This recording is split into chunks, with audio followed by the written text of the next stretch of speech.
Perfect. Mic 1, 2, 3. Thank you. Mic test 1, 2, 3.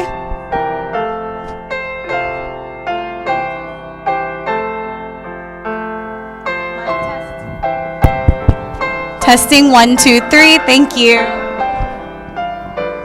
Mic test. Yeah, this one's working. Thank you.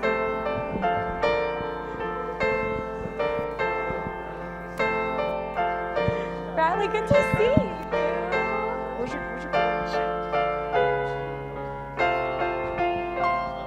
Testing 1, 2, 3. JR, I'm I think Daniel was here. I thought I saw little Daniel. Can you come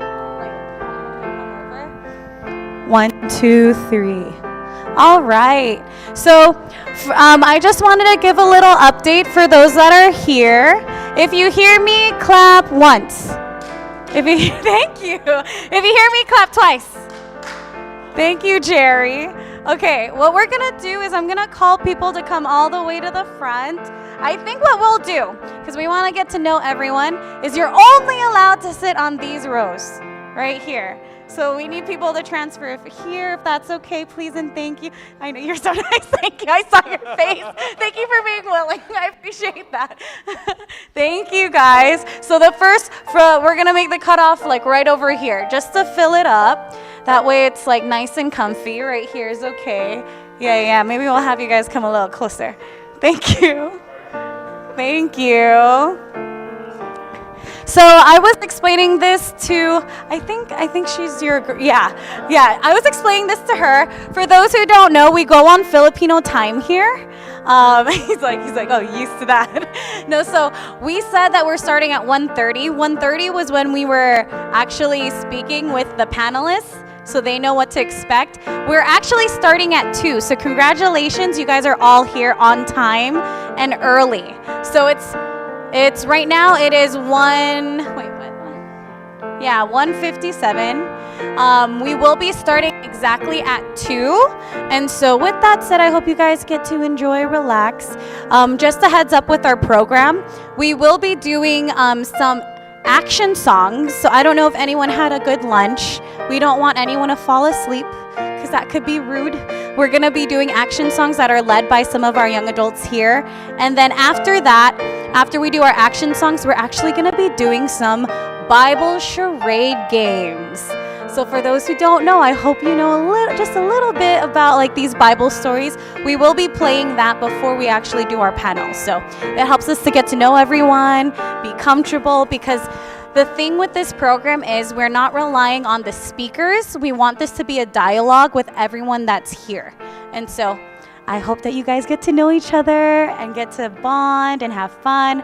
But yes, we'll be starting in 2 minutes, okay? 2 minutes. Thank you, guys.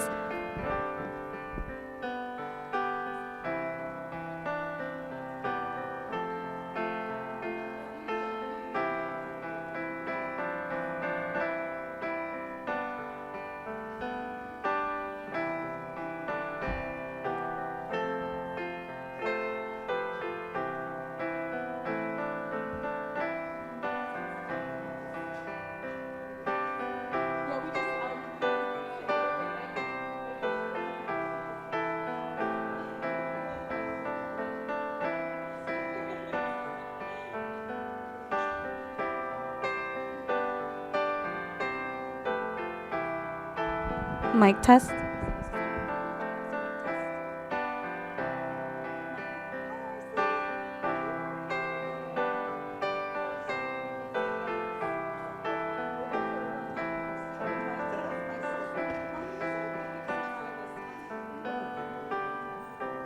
Testing 1, 2, 3. Mic test 1, 2, 3.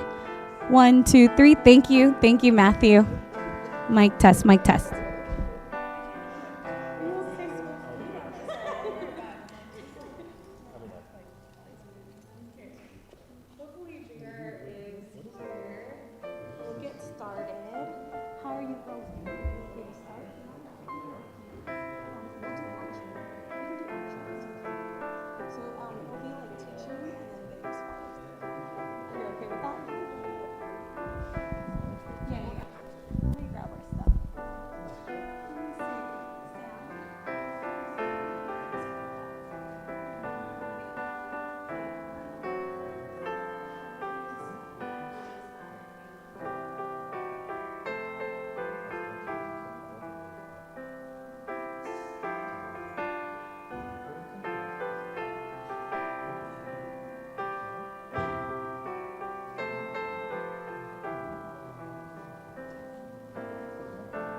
will hear the songs.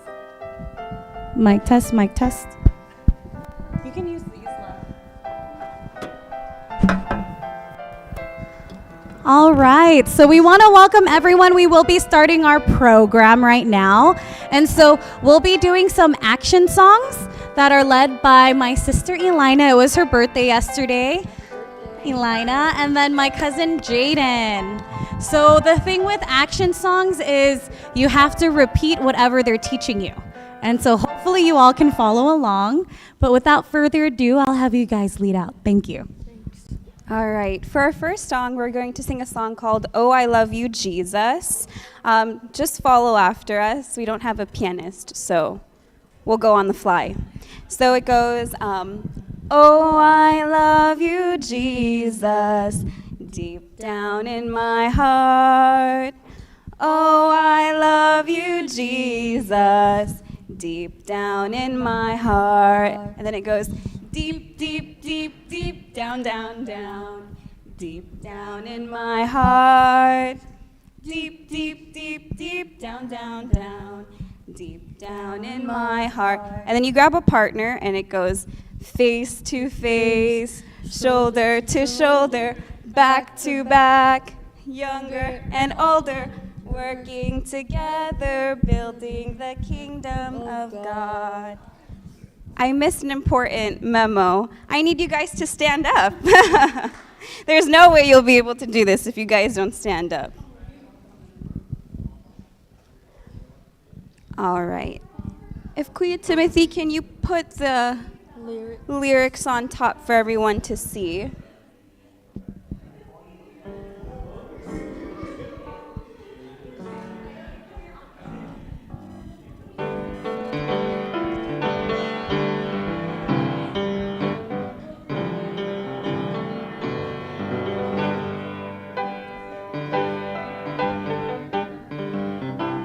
All right, we'll just go ahead and start.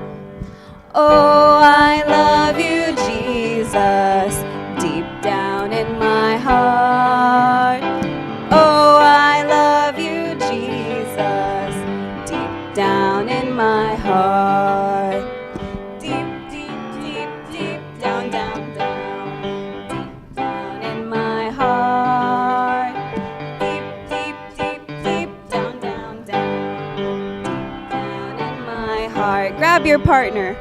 Face to face, shoulder to shoulder, back to back, younger and older, working together, building the kingdom of God. All right. That's just the warm-up. Now we're going to go to our next song. Have any of you guys heard Happy All the Time? No. Yeah, we can sit down. Well, I'll have you guys sit down. Okay, this one is going to go slow and then it's going to go fast. It's I'm in, right out, right up, right down, right happy all the time. I'm in, right out, right up, right down, right happy all the time. Since Jesus Christ came in and took away my sins, I'm in, right out, right up, right down, right happy all the time. Okay, so you can just follow. And we're just gonna go faster and faster, okay? So we'll go slow. This is easy. Ready? Okay. I'm in right up, right up, right down, right happy all the time. I'm in right up, right up, right down, right happy all the time. Since Jesus Christ came in and took away my sin, I'm in right up, right up, right down, right happy all the time. We're gonna go a little faster. I'm in right up, right up, right down, right happy all the time. I'm in right up, right up, right down, right happy all the time. Since Jesus Christ came in and took away my sins, I'm in right up, right up, right down, right happy all the time. Do you think we can go faster? Pianist, do you think we can go faster? Okay, let's try this. There, we have it right here. So that can help a little bit. Hopefully it doesn't confuse you. We're gonna go a little faster. Okay.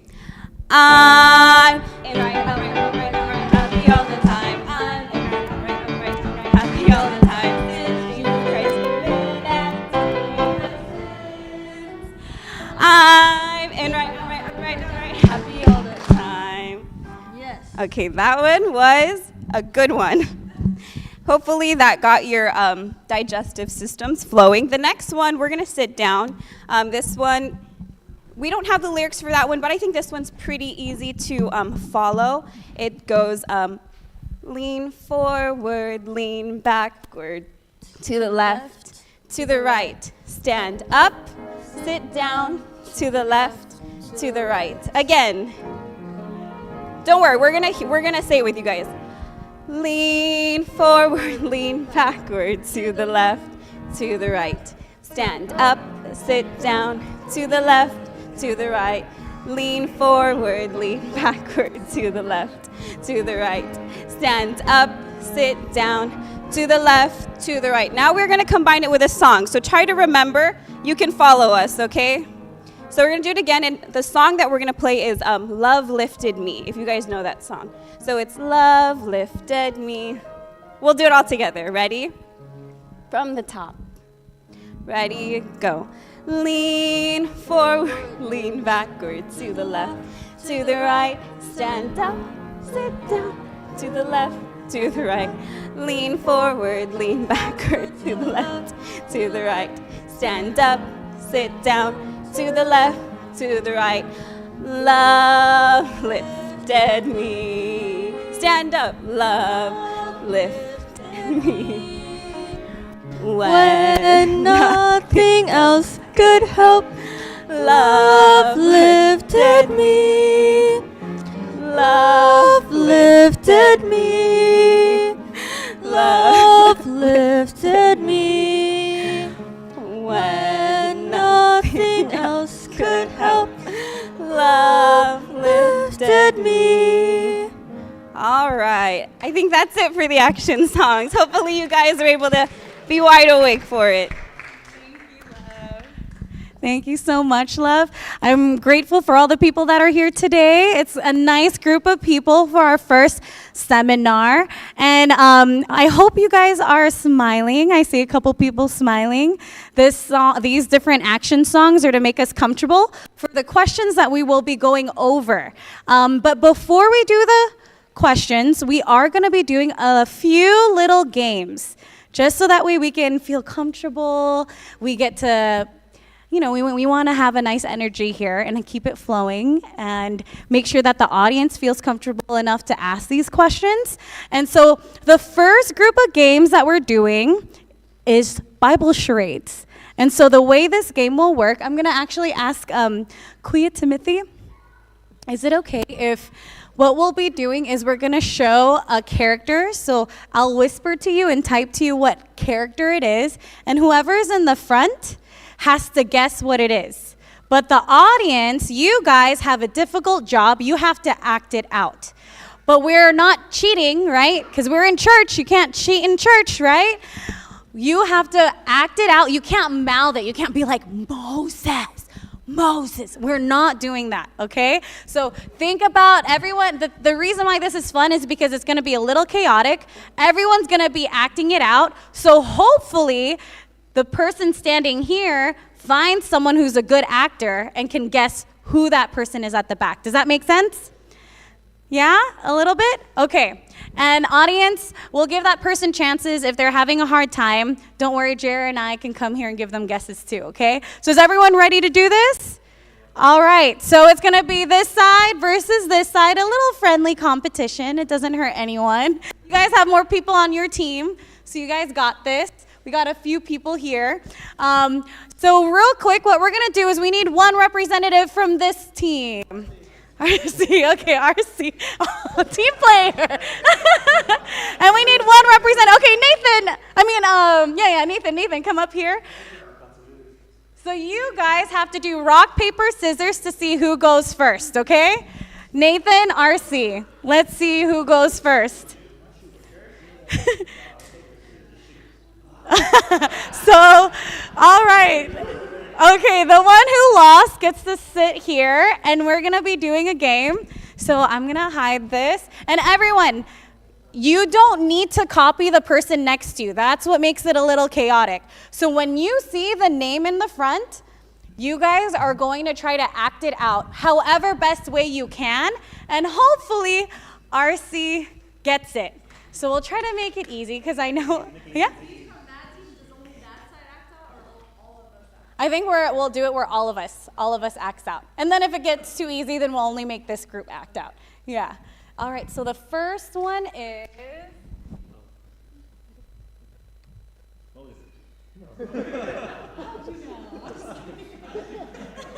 Jesus. All right, so he's gonna act it out. Actually, while they're setting that up, I'm gonna tell this group, and you guys have to sneak it around. And this group, sneak it around. And then everyone has to act it out, okay?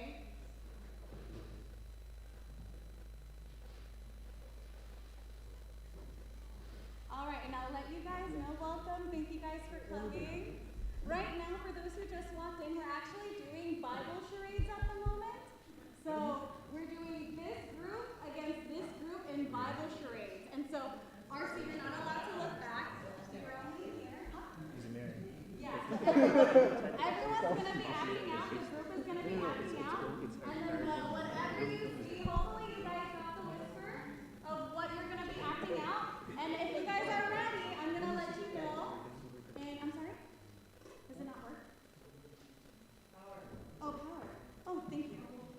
In 3, 2, 1, we're going to be starting, okay? So everyone act it out in 3, 2, 1, go. Noah.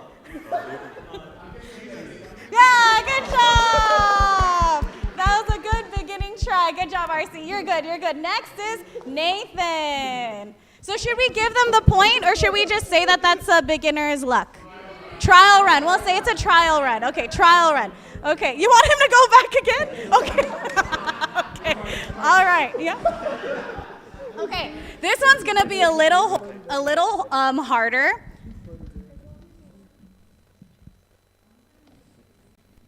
Sorry, RC. This is gonna be a little harder. All right. So they're gonna put it up, but I'm gonna let the group know. All right, are you ready to act it out?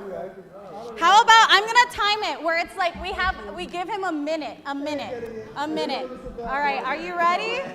Okay, the minute is gonna start in 3, 2, 1, go. You guys can help him out. You guys can act too. You can help him out. Cain? Or Abel?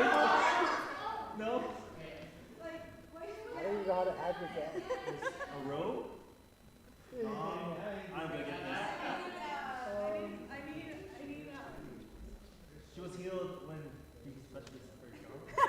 Who's that girl? More.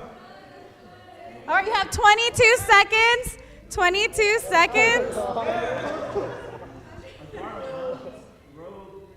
Oh, you're getting there. You're getting there. King David. No. Ruth, Enoch. All right. 4, 3, 2, 1.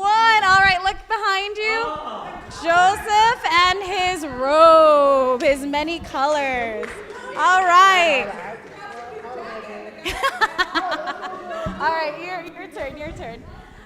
All right, so it's Nathan's turn.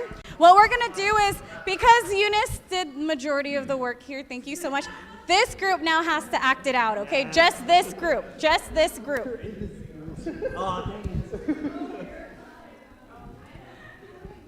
All right, so make sure to look at the screen to check who it is. And then I will let you know. All right, we're gonna give you a minute, okay? Starting now. Yeah, act it out. This group has to act it out. Oh. No, you got it. Help him out.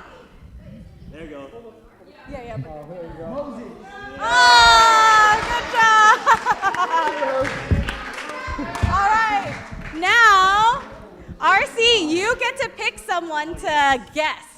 So from your group, you get to pick the next person to guess. That guy, the guy at the corner.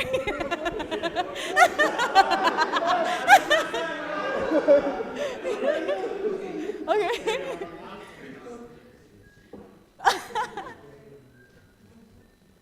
Oh, you can do it. You can do it. It's okay. It's okay. Introduce your name. What was your name? Hi, my name is Dale. Thank you, Dale. We're rooting for you, Dale. So the thing is, you can't look back because that's where the answer is, so you can sit down. You're just guessing, okay? Now this group, you're acting it out and do your best, okay? Do your best. So Dale, right? Yeah, Dale, this group. We're going to call it group 2, all right? I'm going to let them know who the next person is.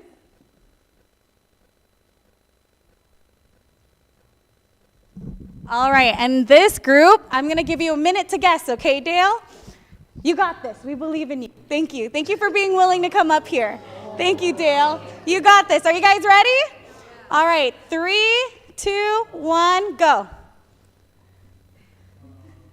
Oh, you got it. Good job, Dale. You're good at this. You're good at this. Good job, Dale. you got a point for your team. You're good. You're good. Good job. Good job. All right, now you get to pick someone to come up here from your group. So you get to pick, who is it going to be? All right, I'm going to count down from 5, 4, who's that? 3, oh, Bradley? All right, Bradley, we're going to call you up here. Introduce yourself. Hey, what's up, guys? My name is Bradley. Thank you. All right, his is. All right. So, Bradley, you can't look back, but you're going to be looking at this team, and they're going to hopefully do their best at acting. And I'm going to give you 1 minute to guess who it is, okay? All right. Oops. You guys got it? They're excited. He's excited. Go. Yeah, no, there. Oh, good job, Bradley. Good job. He was so fast. He was like, good job, guys. Good job. All right, you want to do one more? Now what we're going to do is we're going to have 2 people up here, and whoever guesses it first wins. All right? So, Bradley, you get to pick someone to come up here from your group. And where is Dale? Dale disappeared. I think it was too much for him. He went to the restroom. Okay, you were with Dale, right? You can pick someone. Oh no, here he is. You get to pick who comes from your group this time. So you got the power to pick. Yeah, you want him? Okay, you're going up here then. All right, and then did you pick someone from your group? Josh. All right, so you guys are going to sit right here and introduce yourself. I don't think we know you. Hello, my name is GL. GL. Nice to meet you, GL. And then introduce yourself. Josh. Josh. Okay, so you guys, you can look at whoever you want. Both of these groups, I'll tell you when to go. Whoever guesses it first wins. Sounds good? But you can't look back. You can't look back, okay? Pretty good. I'm sorry, guy. This is going to be a little tricky, okay? Just a little tricky. You can sit down. So it's a little tricky. You can go ahead and write it. Don't act yet. I'll let you know when. Okay, are you guys ready? You're ready? All right, 3, 2, 1, go. Start acting. It's a little hard, guys. Fishing. Peter? Damn, this Oh, was my hard. God. You're okay. Good job. So this team won. Round of applause for this team. You want to know? You're good, Josh. You're good. You can sit down. I let my team down. No, you're okay. The clue that they did was they cut the ear. Yeah. No, but good job, guys. Hopefully you got to be familiar with everyone just a little bit. And now the fun begins now. We're going to actually do our little panelist / single spotlight. and we'll be having our guest speakers come up. But because this team won, right? Good job. Wait. Yes, this team won. Good job. That means that Eunice will be going first for this speaking engagement. But before we do that, we're going to do a word of prayer, and then we'll continue with the rest of our program. All right? So if everyone can please bow their heads. Thank you so much. Let's say a word of prayer. Father in heaven, I want to thank you so much for this opportunity to have fun with some of our friends and new friends. I want to pray that you please be with the panelists and the people that will be speaking today. Please be with Eunice as she shares her story. Please be with Will as he shares his. We thank you for this opportunity to share what you've been doing in our lives. We thank you so much for all the people that came today. I pray that it will be a blessing for them, and that most importantly, we get to enjoy each other's company. Thank you so much for this day. In Jesus' name we pray. Amen. So I'm going to welcome Eunice to the front. Feel free to make yourself comfortable. You can stand, sit, whatever you prefer. Before we actually get started, I do want to let you guys know this is a Q&A panel. What that means is the people that are sitting here will be sharing their answers, but it is very heavy on the audience. So if the audience wants to share their tips, I know here there's a mixture of people who are married, people who are dating. You are more than welcome to join and to share your opinions or ask your questions. So I'm going to have Jared, please explain what this QR code is. So this is going to be like a live audience Q&A. So pretty much is you guys want to pull out your phones, you guys can take the QR code, and if there's a specific question that you guys have, you guys can ask it, and if you want that question to go to the top, you can upvote it by liking on it. So what we want to do is we want to take questions based on the audience, based on what they like. So if there's certain questions that you guys relate to and that you want it to be answered, upvote it, because we're going to pick those questions first before we go down. So just use this QR code. Make sure you put the code in there. And then just to let you know, there is an option to be anonymous or put your name. Some people are willing to put their name on it because they don't care. But if you want to be anonymous, just make sure you put anonymous on that. So there are some questions there already, but if you want another question to be answered, just make sure you like it, and if there's enough people that like it, then we will get to that first, because that tells us that everybody wants this question to be answered first. So other than that, that's it.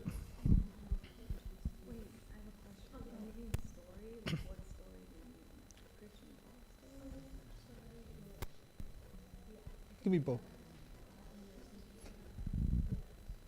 If we want to put it this way, people don't have a context of who you are.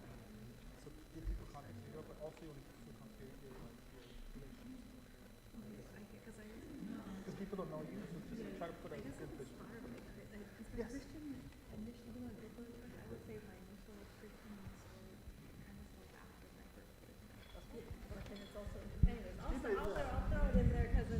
Yeah. Yeah, that's fine. So the first speaker here is my friend Eunice. I'm so glad that Eunice came here. She's actually originally from Seattle or Portland. Seattle. Yeah, and then she moved out here to from PNW to LA or Long Beach. And I think she's starting. She's a social media influencer, and so I want her to share her story because she is in a creative space, and I know a lot of people in this room are wanting to be in the creative space, and she has a unique journey that I want her to share her story to tell everybody here. Share your Instagram? Oh, yeah. So real quick, for those who actually have Instagram on their phone, can you share with us what your name is on Instagram? Oh my goodness. Okay, so it's Rated V Food, Rated V for vegan. So basically, my page is all about when I became plant-based and now vegan. I became very passionate about sharing what vegan food actually looked like, that it's a fun experience, that it's in every culture. It's not about a restrictive diet, but embracing a new lifestyle that's actually fun and delicious, and it can be found anywhere. And I did it partially mostly for myself, because if I was going to accept this new vegan lifestyle, I wanted to make sure it was something fun, because if it's not fun, if it's something restrictive, who wants to even stick with that, right? And also growing up in the Adventist church, you're always taught about this plant-based health message. So in the back of my mind, I kind of always knew, like, there's a benefit to eating plant-based. And I kept learning, and I've always known about it. And I watched this documentary called What the Health, and that was like the nail in the coffin, where I was like, I know too much information now. I think I actually need to go like plant-based. So I decided to fully embrace it. But the more I would learn about it myself, the more I was passionate to share about it. But like, you guys, did you know like there's this like really good vegan food? Like, it's actually really good. Like, I don't miss being to get tacos that much anymore. Like, you know what I mean? Stuff like that. So anyways, ever since then, I've been working on that. And I met Jerry when I first started my YouTube channel back in like 2018. And then fast forward to today, it's grown a lot and it's opened up a lot of opportunities. And this last year was my first year going full time into content creation, which was an adventure in itself, good and bad, right? But it's an adventure regardless. So I've had a lot of fun. So my one-liner for my talk was to say that like being single does not mean being lonely. And sometimes it can be a very fulfilling blessing because of my single journey, I have been able to have these amazing experiences. Like I worked in corporate, had this whole plan in my head when I was a kid. I was like, I want to study fashion. I want to go and work for Nordstrom. And mind you, I had never shopped at Nordstrom, but they were the ones that I had, because I couldn't afford it as a kid. Like my family couldn't afford it. So then I was like, but for what I think is fashionable, they have the best products, so I want to work for them. So I did.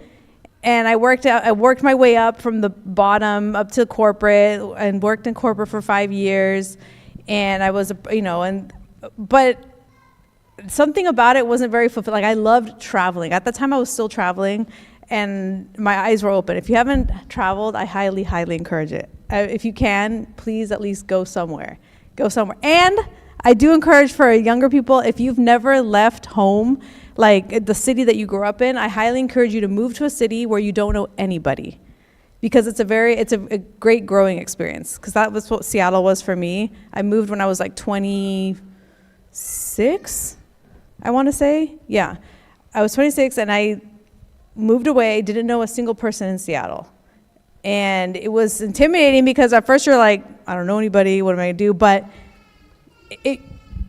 it's a great experience because you learn who you are. Like you create your own hobbies. You have to make your new friends. You can't just rely on the friends you grew up with at church or at school, right? You have to kind of break out of your shell. You get comfortable being by yourself, right? Which is a good thing, because when you're happy, that's something I've learned. Like when you're happy single, you will be happy in a relationship, because a lot of times I've also seen where people don't know how to be by themselves or feel really lonely. They don't know how to be alone. So they always feel like they need to be in a relationship, and they find validation in a relationship. And then they kind of look at their partner as like their entertainment, which is not fair to the other person, right? It's like, no, you guys should be able to have your own thing. So real quick, Eunice, I do want to jump in. No, you're okay. I do want to let people know about her journey because it's really unique. She grew up in the church, SDA church, and what's unique about Eunice's story, which I really admire her for, is she actually now focuses on being a creative. So for those who have their phones, I know I told you to check it out. It's Rated V, right? Rated V Food. Yeah. Rated V Foods. And I don't know if you guys know some of the people that like that Korean vegan. I don't know if you know the girl that has Roddy, whose husband is Jay Shetty. Jay Shetty. How many of you know Jay Shetty? Have you heard of him before? He's like this influencer. I know Will would know. You guys don't know who Jay Shetty is? I know. For those who are actually on Instagram who really love knowing about mental health stuff.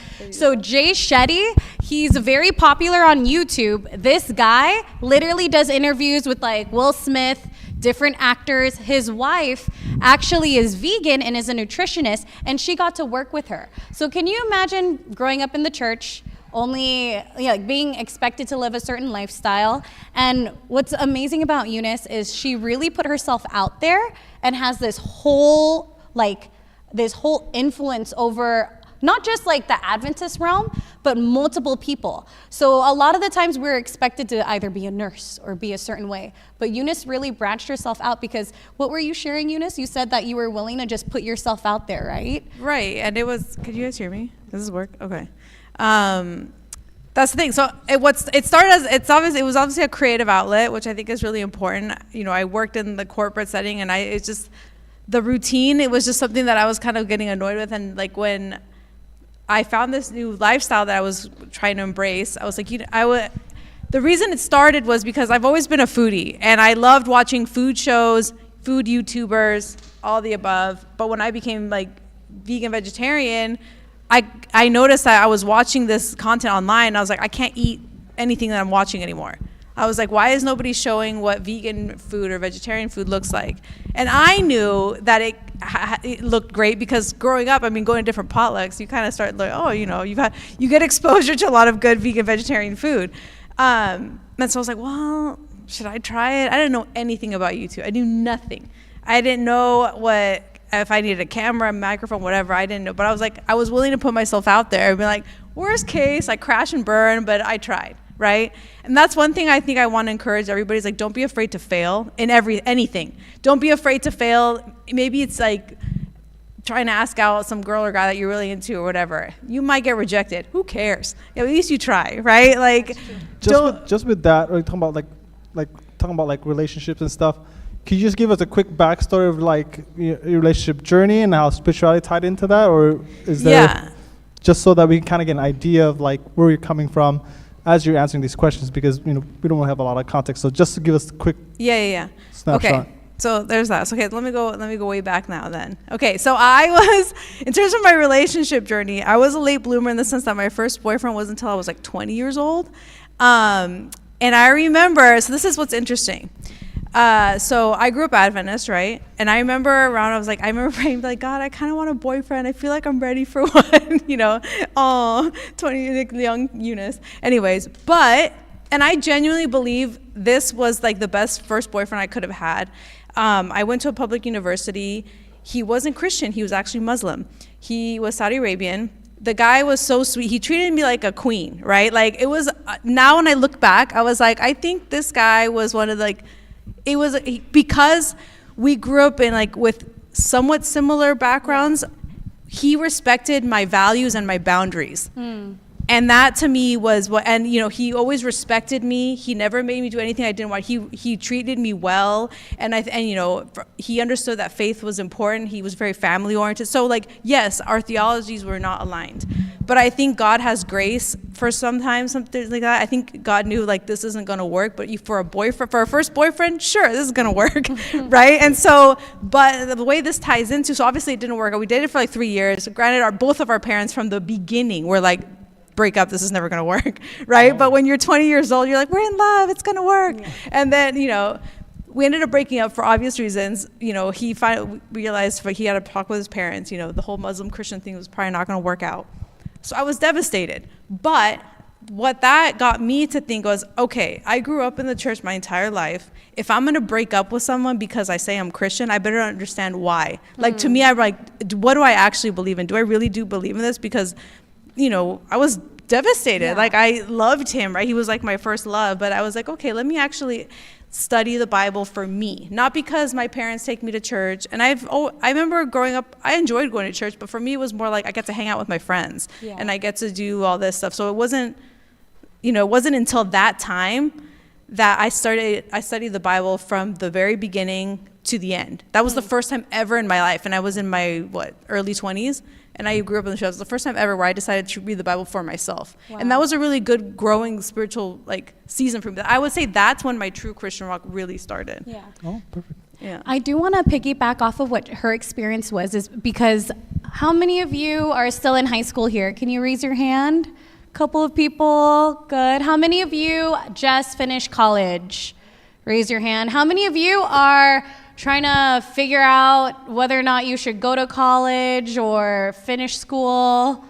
A couple people. All right. Well, the reason why I wanted to emphasize her journey, which is really interesting, is, last question. How many of you grew up in the church?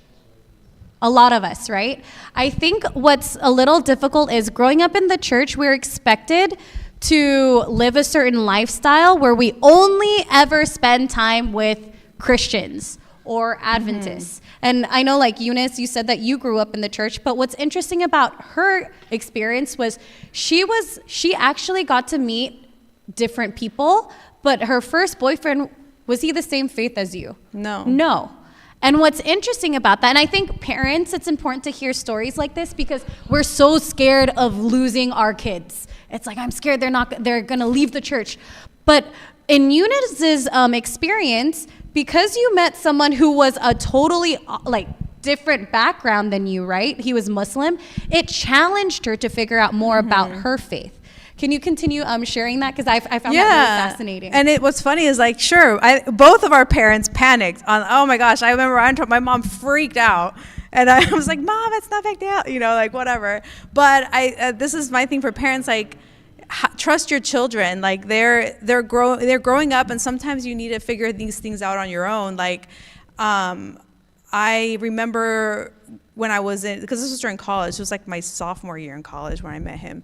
And, there was times where I wanted to go to church, but the reason I didn't wasn't because of him. It was because the presence of the young adults at that church, ironically, was at a university, and there was no young people there. And I was like, I don't want to go to church where there's no young people. So I didn't go, not because I didn't want to. And he was even understanding. Like, he was like, oh yeah, go. Like he was so supportive. And that's what I think was like, that's why I say when I think back, I was like, we didn't have the same faith, but he was like the best first boyfriend I could have asked for, to be honest. So yeah, I feel like, but that to me, it helped started provoking different thoughts in my head. Like, okay, like, what do I believe? Why is this important to me? You start missing certain things that you like grew up with. Like growing up in the church, it does have an impact on you. Even if you walk away from it for a bit, like it does have an impact on you. And it's not until you kind of separate yourself from it, you start realizing, oh, I kind of missed that. Why do I miss that? What is it that I'm like, what is this void I'm trying to fill? Like, what, so yeah, that was kind of my experience, I guess. So for you, Eunice, if there was any advice that you would give to the youth, young adults that are listening here, when it comes to figuring out who they are, like their own beliefs, what they want to do when they're older, or even figuring out like, there's always that fear of like, am I going to be single forever? But what can you encourage them when it comes to that journey? Because honestly, like for those who don't know, she literally travels like for fun and gets paid for it too. Like she goes around the world, does like these traveling gigs where I know growing up at this church, we never thought that jobs like that were possible, right? But she has this whole beautiful experience about her life, and I wanted you to share more about that. Like, if you had to give advice to any of the youth here about figuring themselves out, like navigating their Christian journey, navigating their relationship journey, their singleness journey, what would you want to share with them? Yeah, so what I would say with that is, if you're in your singleness journey, like embrace it. When life gives you lemons, make lemonade, right? So, that's why I also encourage earlier to like go somewhere where you don't know anybody, if you can, like to live somewhere where you don't know anybody, because it really challenges you to become the person you want to be, not the person that, I'm gonna hang out with my friends that I've known since I was 5, or like, my parents, we go to the same church every time, like, I don't know, it's easy to get into a routine. And there's nothing wrong with that, but it's like, if you want to learn more about yourself, you kind of have to separate yourself a little bit, right? Even if it's just for 3 months, like go somewhere for the summer. I don't know. I know not everybody can do that, but if you can, I highly encourage it. But I think it's okay to like lean in on just like any passions or ideas that you ever had on. I know sometimes when you're in a secure job, you think, well, why am I going to start something like, it might not even work, or like, I don't know, I went to school for this or whatever, because I was in my corporate job, which I liked, but I was just curious, right? I think curiosity is really important, and it's okay to just dabble into things. Again, do not be afraid to fail. Do not be afraid to make a fool of yourself doing something that like, or it's not a fool, but like, don't be afraid to do something just because you think it might be embarrassing, or you might like, talking in front of a camera, like that to me was like, I wasn't a big deal for me. I don't know. But also at the same time, it was kind of weird. I was like, oh, this is going to go in like in public, in the YouTube universe, right? Like, who's going to watch this? Is anybody even going to watch this? That's what I used to tell myself. I was like, you know what? No, I have this vision. I'm going to try it anyway. And so I've been able to do stuff now that I used to dream of doing when I was at my 9-to-5 desk job. I'd be like, I'd be really cool to like just have my own schedule and just like travel whenever I wanted to and leave for like a month. And like I've done it all. Like granted, there's grass is always greener on the other side, right? There's pros and cons, but I do not regret anything I've ever done. Like I even got to live abroad for 2 years. I lived in Spain. doing a teaching English program, which I highly recommend if anybody has ever wanted to study abroad or like work. It's basically a glorified vacation. You only work 12 hours a week, 15 hours a week. You're an assistant to the English professor, so you don't have to do the curriculum. You just play games and speak English with the kids, but you get to live in Europe, and they give you a stipend, right? And so that was a really fun experience. And again, I don't think I would have been able to do that if I had a boyfriend at the time, right? Or if I was married. Like, so it's a lot of these experiences I've gotten to do, and it's just easier to do when you are single. Like, it's sometimes nice to be able to take a bet on yourself and be like, I've always wanted to try this. I'm single. Why not? Let's do it, right? So don't be afraid to try new things. I guess that's what your single period is for, to try new things or new experiences that you might not get to if you're with somebody. Thank you so much for sharing. Can we round of applause for Eunice? Thank you so much. I appreciate you sharing your testimony. You can be seated. The reason why I asked Eunice, who's a good friend of Jer and I, to share her story is because I feel like growing up, at least for me when I was younger, I thought the only happiness that I could find was if I actually was in a relationship. And it was a scary thing to think that way, right? Because it almost feels like an ultimatum. But I want to encourage people that God has put it in our hearts to experience different joys of happiness. Sometimes it could be a creative experience that He's put in your heart to pursue. Remember, God started off as being an artist. He created the world. He created all these opportunities. And so, yes, ultimately, we're human beings who are relational creatures, but I feel like there's moments in our own life that God wants to be able to develop who we are and help us to experience the world that He gave us. And in so doing, I feel like He also allows you to be a witness to other people. And so, Eunice, thank you so much for sharing your story. We're going to welcome JR's friend, Will. And JR, I'm going to have you up here with Will to ask him questions, to help people get to know him better. Again, for those who are here who don't know our program, before we do the panel, we have a single spotlight. I know that there are a couple people here who are single. Some people think that it's like, my goal is to not be single. I want to get out of being single. I need to get into a relationship ASAP. And there are joys. I'm married. I love my husband, JR. But, not everything is always about getting into a relationship. There are seasons of really figuring out what God wants to do in your life. And so we're going to give this time to JR and Will to share a little bit about your journey. Thank you. So I just want to introduce my friend Will. He's pretty much my best friend since first grade. I went to the same school and academy, Glen Adventist Academy. And he's, I'll let him share his job description, but pretty much I want to first kind of ask, tell us the background you will, and also kind of integrate your Christian experience along the way, and tell us what you do as well. Background, I originally went to school for nursing and I dropped out. Ended up in marketing and design. Started doing work in like the music industry and different brands, and found God in the middle of all of it, I guess. And that was like the most, I think over the last year, that was the biggest thing in everything I do now. I grew up in the Adventist church and I left for a few years. I did find God on my own, and I'm still like cultivating that relationship. But I do. What kind of triggered that? The music industry. Can you explain more? It's. I'm not gonna go down that whole rabbit hole of like the craziness of it, but a lot of it is very like take like I guess a lot of your essence from you. It's a lot of like you lose yourself trying to fit into this space. It is, I'm not gonna lie, it's fun. It's interesting, but I think a lot of it is you really have to, if you're not rooted in your faith, you'll get eaten up fast. So I think like my biggest thing is like I know there's like a lot of young kids here, like if you dream big, but also like be aware that there's like a lot of temptation and all that out there. So yeah. With that, I know you talked about your spiritual journey.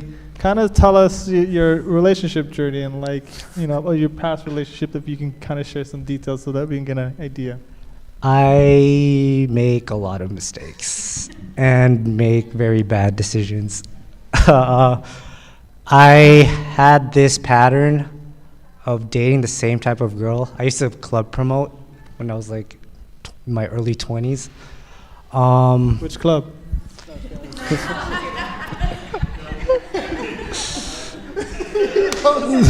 I know, because he was there. So like a lot of my relationships that are like a lot of girls I met were through that, and like that's definitely not the place where you want to meet someone. A lot of it is a lot of people, like not only myself at that time, but a lot of people that attend, like that go to clubs like that, are like there's something missing that they're trying to fill, like a void, or like some kind of acceptance. So for me, it was like a lot of the girls that I dated, I met through there because they were trying to get into the club, but like they don't know who I am, but they know I can get them into the club. So then that's how like a lot of these like relationships formed. Bad times. So were these relationships long relationships? Are they short? They were short. They were like 4 months-ish. Yeah, like I vividly remember this one time because for whatever reason they're like, oh, we want to meet your parents. So I was dating this one girl and I'm like, all right, whatever, you can meet my mom.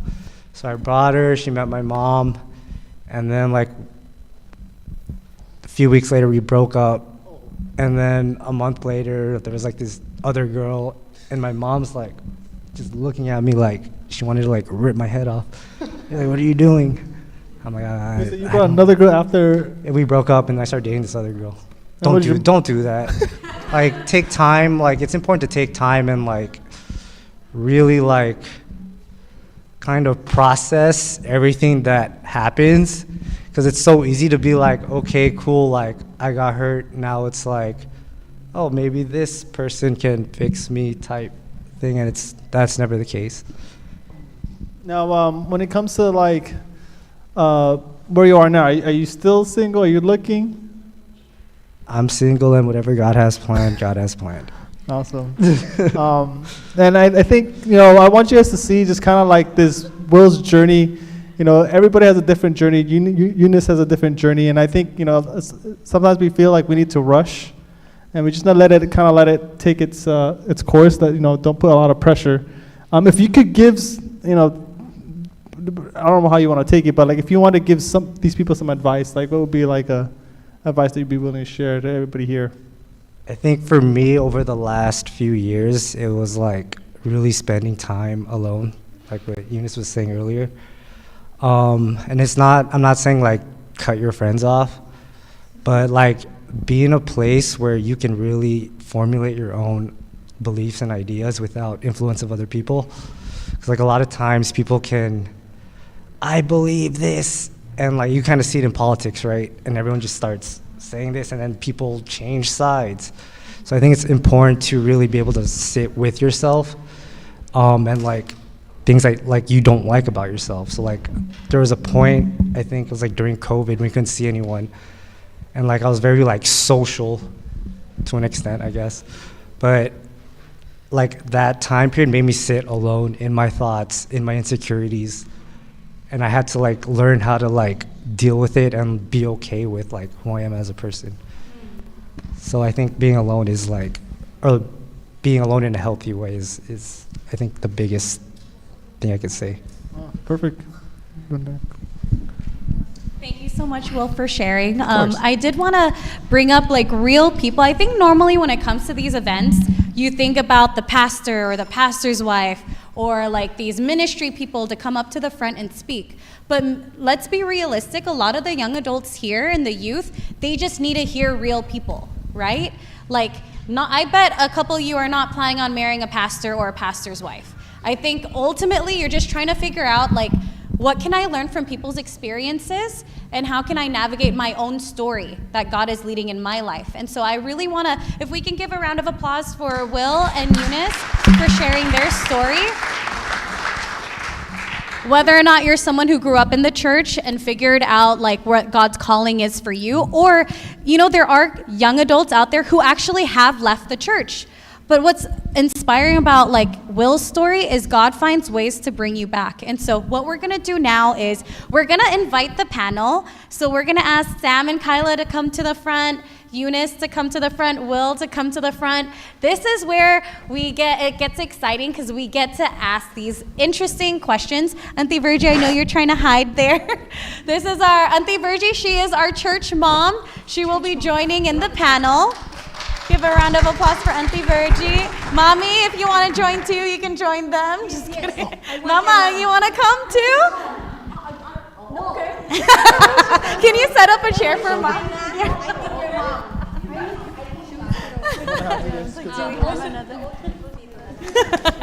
So, what's fun about this whole panel Q&A is we want each and every one of you to feel comfortable about asking your questions. I know a couple of you have already sent it to us. If not, please look up on the QR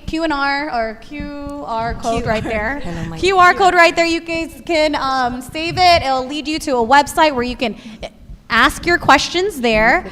But before we start with the panel, I want all of us to repeat this phrase. Can you recite it with me? It is, we listen together.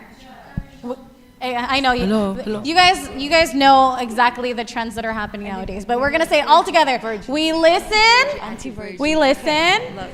and we don't judge. Again, we're gonna say it one more time. We listen. And do we judge? No, we don't judge. The reason why I want to emphasize this, especially in our church family, is someone might be sharing their experience, and maybe some of us here might be like, nope, I don't agree with that. Let me rebuttal the answer that they're sharing. We are not debating. This is not a debate. We are only sharing and listening to different people's experiences. Again, every individual here is just like you and me, normal people who are sharing their experiences, and they have been willing to give us their feedback of how they've navigated life. And so are you all ready? I'm gonna be staying here. Actually, can I trade mics with you, hubby? My husband, JR, will stay here. I'm gonna be here with the audience. So in case you guys have any questions that you wanna piggyback off of what they're sharing, I am here to hand you the mic, okay? So you actually have the opportunity to ask your questions, but you also have the opportunity to lend some advice. So if some of you are like, you know what, I actually have a good advice for that question up there, you also get to be part of that too. But don't worry, you don't need to sit up there. You can just stay here. Does that make sense? So it's a Q&A where everyone is involved. Sounds good? No one's better than the other, except some are seated here and the others get to sit up front. Sounds good? All right. So without further ado, JR, do you want to ask the first question? Yes. So just so that you guys know, so we're doing this all in real time. So if there's a certain question that you want to ask, or if there's certain questions that's been asked that you want to upvote, just click the like button or the upvote button, because right now we see this is our first question that's been upvoted. But before we do that, is it okay if you introduce everyone real quick? Oh, yes. And their one-liners. All right, first one here, we got Sam I Am. Introduce yourself. Oh, my name is Sam. I'm a nurse. This is my wife. Hi, I'm Kyla. I'm also a nurse. Hi, I'm Eunice. You guys already heard my story. Give them that mic. Hi, I'm Will. Oh, you're one-liner, yeah. One-liner. Okay, so a reminder of my one-liners. Being single doesn't mean being lonely. And being single can also be a fulfilling blessing. Thank you. So yes, they're introducing themselves and sharing their little snippet of advice. Let me see mine at the end. Okay. Mine is, a strong foundation is key. More to that later.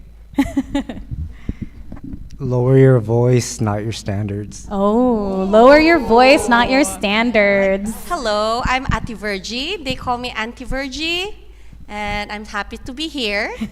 I'm a housewife. I'm one of the counselor pathfinder. I'm active in this church. I'm married for almost 24 years this year. Wow. You know, and I am not in Instagram, so I heard Eunice and Will, right? So yeah, it's so good to hear your experiences. And my small One-liner. line is love begets love. Love begets love. Hi, I don't know why I am included here, but it's just. That's my mom, Adil. So I am Mirna Dil. I'm the mom of Shekinah.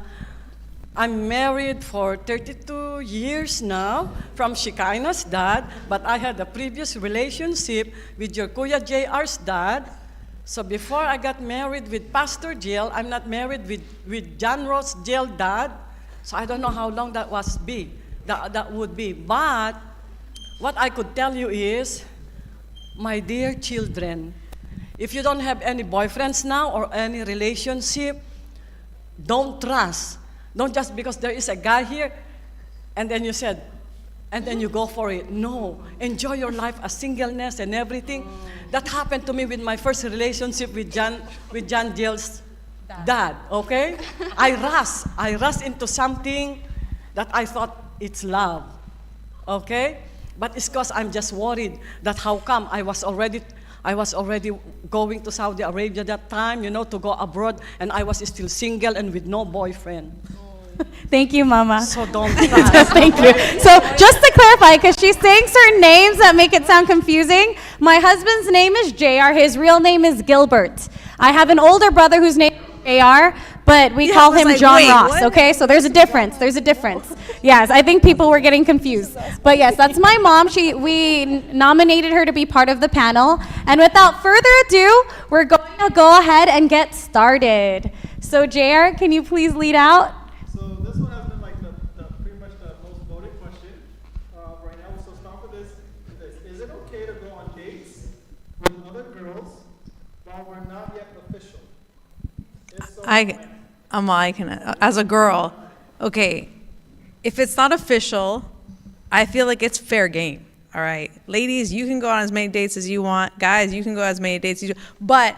But there also needs to be transparency and communication. Like, if you know you're leading somebody on and they're hopeful that they think that it's further along than it actually in your head it is, you need to communicate that. Like, I remember I had met a guy and he was saying like, hey, like, just so you know, like, we're talking, I'm getting to know you, but if you want to talk to other people, that's okay too. And I understood, I was like, yeah, I get that. Like, it's so, dating is for getting to know people. That's all it is. When you start saying like, hey, I like you, I want this to go further, I think that's when you say like, hey, okay, but I don't want you to date other people. Then you just need to lay those ground rules, right? But if there's no serious conversations, fair game. Go on as many coffee dates as you want. I love what Eunice shared because it actually helps us to understand the perspective of different forms of dating. So this is American dating. For those who have no idea, Yes. in Philippines, This is true. there's this idea of courtship where it's like this long process and you stick with one person and it's this mutual understanding, but no one is officially together. But you're only tied to this one person. It gets really complicated. Whereas here in the States, with what Eunice is sharing, right, you're dating, what we call dating doesn't mean boyfriend and girlfriend. You're in the stage of talking and getting to know someone. So I feel like what Eunice is sharing is getting to making sure you know the difference of what you are doing. Are you in a long courtship with someone, or are you in the dating realm? And make sure that's clear right away as you're starting that relationship or that talking stage. Is there anything that you guys might want to add? Is it okay to go on dates with other girls or guys? Girls or guys? Go ahead, Guy. Sometimes when I was in my dating phase, I didn't know that it was like a date, you know? So I think it's okay. Yeah. Yes. Oh, perfect. Yes. Thank you. I appreciate that. Thank you for the audience participation. I know. Michael's like, you're not a part of the panel. Well, I have a funny story about that relates to that question, but it wasn't funny at the time. So similar to Filipino culture, my we're Mexican, and so it is a little bit more traditional, old school. so when him and I started, we were talking, right? I found out that he was talking to another girl at the same time. And I was so pissed. I was like, this a-hole, like, forget it. Like, I was done. I was like, I'm not doing this, you know? And so one of my friends, who, her and her husband are like spiritual friends for me, and I was so pissed. And she was like, oh, and we had, he had invited me on a date, like, a couple weeks after that. And I was like, I'm done. Like, I'm going to stop talking to him. Like, I can't believe he would do this. How dare he, you know? I also had some baggage from bad relationships in the past, so that was also contributing to how I felt. But my friend, she said to me, you know, lovingly said to me, okay, you need to let go of your baggage. Let's not think about that. Don't automatically, like, get triggered. 1, 2, are you guys officially dating? And I said, no, we're not. I guess not. And she's like, well, think about it as, like, when you're online dating, you're talking to different people, and you're kind of gauging to see, like, if there's anybody actually interested in investing more time in. So think about this as that. Like, I was literally ready to, like, cuss him out and be like, how dare you? Like, I was just so livid. But he was very mature and talking to me about it and saying basically a similar thing, like, hey, I was just trying to figure out, like, if who was going to be somebody that I would want to invest my time in. And so she said, you know, he was very, very honest. Like, I didn't mean to hurt you. Like, he handled it very well, very maturely. And he said, you know, I hope you give me a chance, because I do want to get to know you. And so that was a way, it was right. Like, we were not officially dating, so I didn't need to be so mad, but I was. But it was at the time. An analogy I like to think about is like job interviews.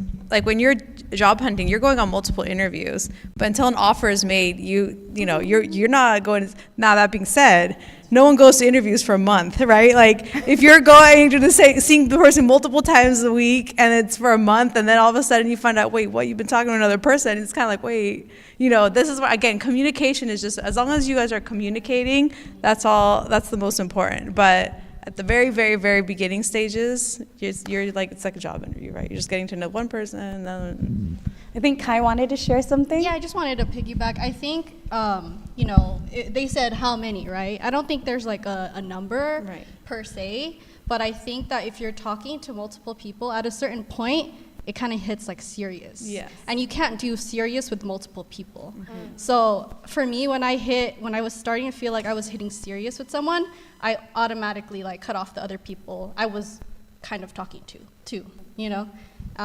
So I think that's important, so you don't hurt people, like she said, communication. And I do want to clarify, I know, like, for example, for girls, especially for those who are Filipino, we might be a little traditional in making the guy lead. And so we're just like, okay, the guy leads, he'll let me know, and I'm just going to wait here until he lets me know. In some cultural backgrounds, it's like that, but for women here, I do want to encourage you. You are a child of God, and what I mean by that is you also have the right to ask questions. Like, I don't think it's healthy to ever force someone to be in a relationship with you. So it's like, I've heard certain scenarios where they're dating, and she's like, well, what are you going to do about it? Are you going to, the clock's ticking, like, are you going to ask me or not? I feel like there's a healthy boundary where you don't want to put that responsibility on someone else. You have to own up your choice and be like, hey, for me personally, I'm not going to tell you what to do, but I'm going to let you know, like, I cannot continue talking like this if I don't know what the end goal is. So instead of forcing it on someone else to make the decision, you have to ultimately decide, am I going to continue this, or am I going to cut it out and move on to the next person? All right, so we'll continue with some questions. We're going to skip a cool one just because I want to see this question be answered. It says here, particularly women. I actually want to see other women in the audience who can answer this. But here's a question. What is a red flag for women in dating? What is a red flag? Woman's red flag or woman's perspective? Perspective. So what is from a woman's perspective, what is a red flag for you guys in dating? So audience, you're welcome to answer this too. For girls, What is a red flag for you? I think we'll open it up first for the women, if that's okay. Women here in the panel, what's a red flag for you when it comes to dating? I'm assuming this is already like in serious dating, not like, I don't know, again, lack of communication. That to me is a red flag. Someone who can't openly communicate, I feel like it's because that's, at the end of the day, relationships are, their biggest foundation is communication. Yeah, I was like, I must be part of the panel. Narcissism, narcissistic traits are huge. Someone who is not willing or accepts that they have improvements to make in themselves, who doesn't think they need to learn anything, nobody could teach them anything. That's one big one. Thank you. And the other ladies here? I don't know if it's like a red flag per se, but I think like if you can't envision yourself living a life with that person, I think that's just a red flag. Like for me, like, can I envision myself living a life with them? If it was a no, and if I was having a hard time even envisioning it, I just cut it off. It's a red flag right there. So for my mom and Auntie Virgie, for those who might not know, red flags mean like, what are warnings? I know like we're a different culture, background, generation, so I just want to help people understand what a red flag means. I know they're like, what red flag are they talking about? No, we're talking because for us, red flag for me, like if a guy or like someone courting me, like if I talk about Jesus or God, and he's kind of like, doesn't give me back what I want to hear, like for him knowing God too, or accepting God or love Jesus, for me, that's a red flag for me, because that's my heart feel like if someone's come to me and he talks about cars and all this whatever, not even when I open up about Jesus or God, and he's kind of like, not interested, that's me. I'm talking about myself, my experience, and I know young people, they think differently, but no, that's perfect. Thank you for sharing. We were talking. It's not that we don't know the red flag. We know, but because I said, can we tell it with you guys? Like of course, us, our priority now is, for It's all different. of you, for our dear Lord. So red flag to us is the same as your Ate Virgie. Like my red flag to me is if they don't know about Jesus. I said, what the, what the? Like depends on how young people now. You talk about. Know whether our, we don't know whether what we meant about the red flag. They would understand it. Yeah, because I don't know. No, thank you for sharing. So what they're coming from is like, ultimately what they're communicating is core values. Like, what is your number one core values? For them, religion and their relationship with God was a big one. But for young people, core values could also include making sure you're not with someone who's a narcissist, making sure like these people have an end goal with you. Ultimately, while you're single, figuring out what those core values are important, so you're weary of what those red flags are. And adding to that, it's in my head right now. I have 19-year-old son.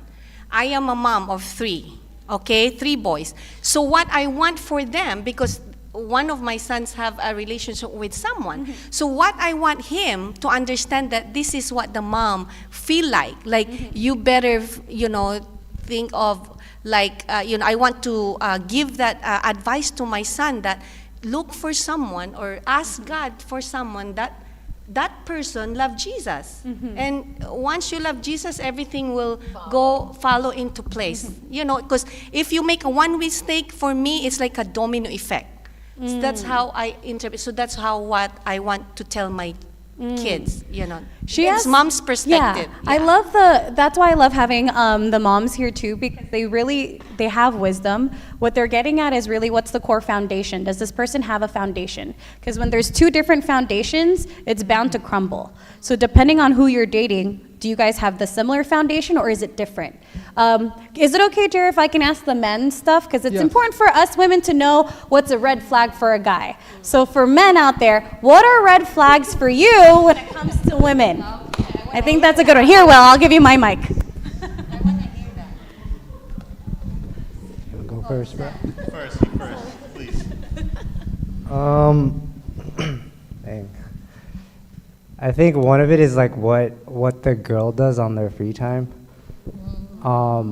If it's constantly going out and it's someone you're seeing, and like if they like to party, and you guys fight, there's a high chance that's gonna be going on during the relationship. I have a lot. I'll keep it to one. I'll keep it to one for now. Thank you, Will. How about Sam? That's all?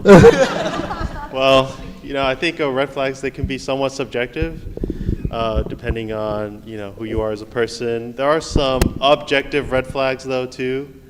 I think someone in the audience said a really good one, someone who's, not willing to change or have an open mind. I think that's a very big red flag, because it shows a lot about how things will look in the future.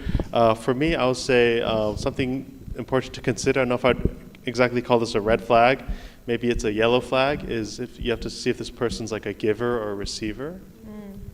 Because if they're not really like a giver, you may find yourself, not really receiving what you need. And you'll be able to tell that, I would say, pretty soon on in. And but this is more of a subjective one. Maybe you're a really giving person, you don't need to receive. But in my opinion, I think it's important to recognize that. Can I say something real quick before Justin says something? Thank you. What I'm noticing from these two guys sharing is this is what's interesting about men versus women. If you notice, their responses were based off of their interactions with women, versus these girls, for the women out here, a lot of it was what they were observing at face value. So I think for men, a lot of it involves interacting with women. And what I loved what Will mentioned was he said that you can tell further on how this girl reacts to you. Depending on like her reactions, if she's getting annoyed of every little thing, it probably will lead to that in the future. And what Sam mentioned was noticing that red flag of like, because men are known, especially in the church, to be the provider, to be the leader. And that's true, but also as women, there is that important thing, love is unconditional, love is selfless. As women, especially in the church, there is that expectation to reciprocate that too. So I just wanted to summarize what they shared because it was really good. I'm going to have Justin, you wanted to say something. Yeah, I feel like something you could really produce when you're another girl is who they hang out with. Like if they're hanging out with people that are constantly partying, she's probably doing that too. But if she has a community where she goes to church, probably goes to church, has core values. So I feel like that's a really good sign to vent out a woman. Anyone else? And here, perfect. Thank you. Yeah, this is a common discussion, I feel like. But one of the things that have popped up with my conversations with my friends was, one of them was, a big red flag for them was when the girl has a guy best friend.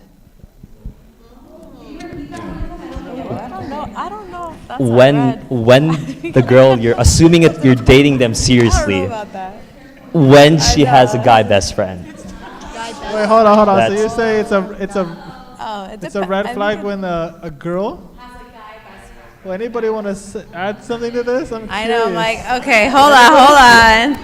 Oh yeah, because shouldn't you guys be best friends? Why is Good. I love these because they're real questions. Yes. Now, is there girls here? Are there girls here that have guys best friends? Okay, so I have guy best friends. Okay. And I think honestly that stems from, I have two brothers.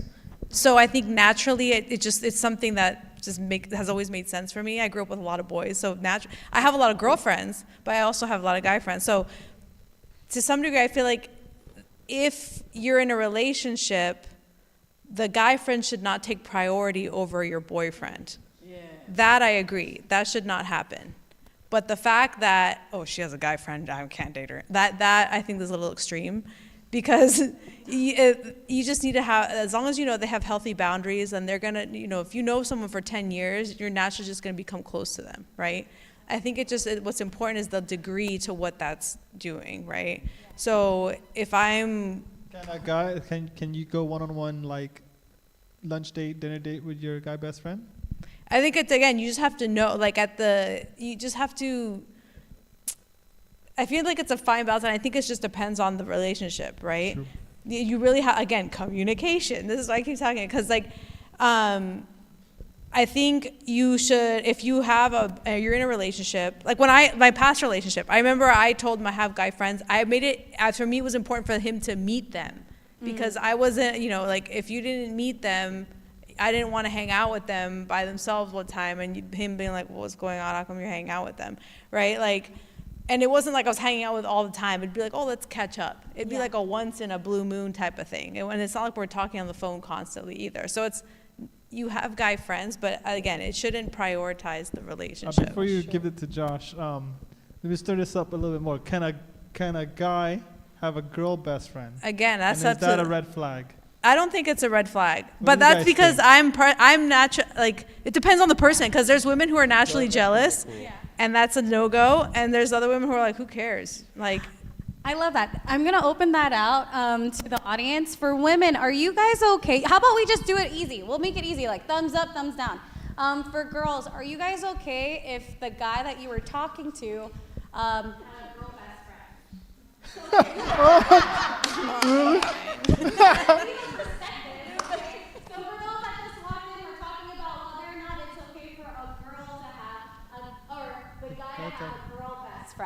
And then put it up in the air and then go up, down, so we know. So we want to see the women in here to kind of see.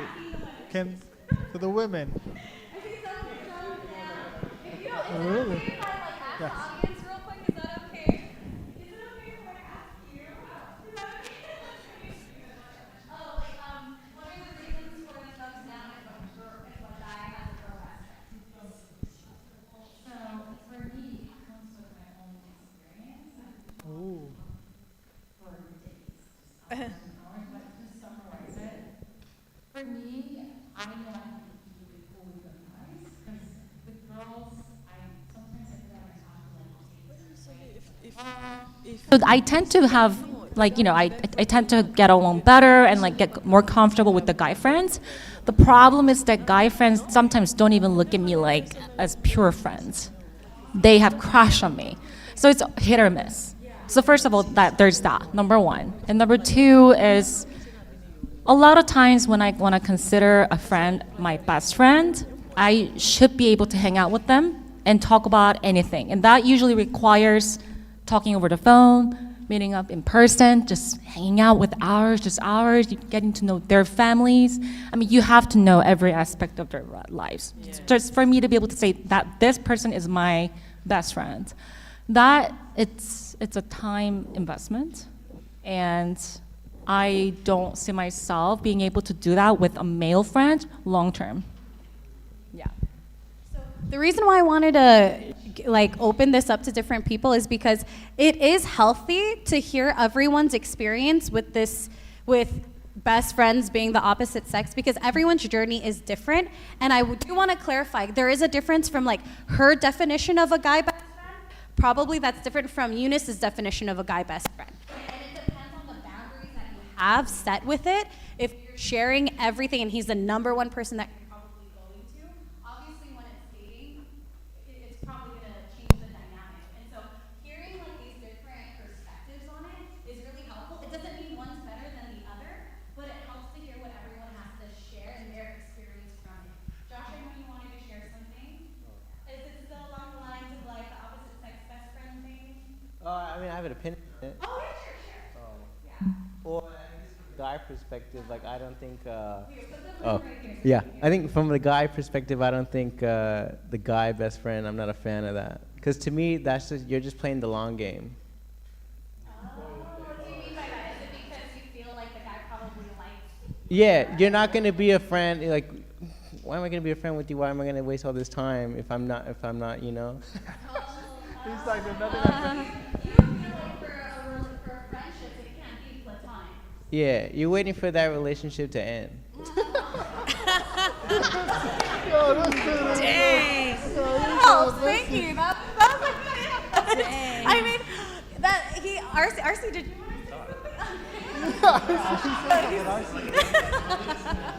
No, but I love hearing everyone's different perspectives on this. Will, did you want to say anything? Share this mic. Yeah. Okay. Here, I'll give this to you for now. Oh, Bradley wants to share something. Okay, Bradley. Well, this guy friend, girlfriend, best thing is like it pulled a trigger on some of us, huh? All right, so I want to flip the script a little bit. Because I know when it comes to things of ministry, it can kind of get tricky, right? So what if, this is like a question on top of the question, what if you're in ministry with someone for a long time, same group, and then now you're dating someone, and then you're like, oh, I don't like you being around that person because of the closeness in ministry, but it's strictly things of Christ. How does that play a part? Is that a question for the panel? Yeah. Okay, it's a question for the panel. I think you should answer it. You want me to answer this? Okay. Did you hear the question? Okay. You know, as always, the green flag is communication. Communication is key. You have to figure out. So I'll just answer your question from your perspective.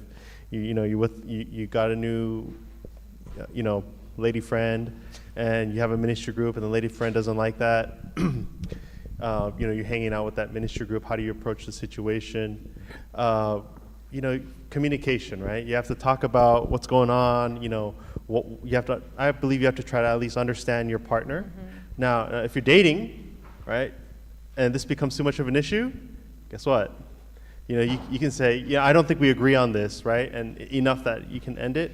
But like for me, if it's my wife telling me this, I'll have to really, listen and say, okay, maybe there is a reason why, and I would uncover the reason why.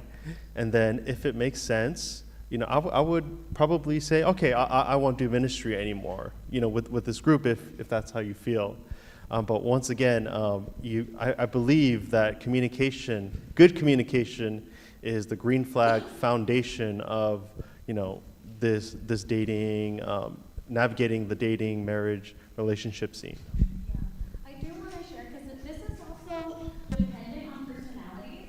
There's some people that are more introverted, and I only have one friend, that's it.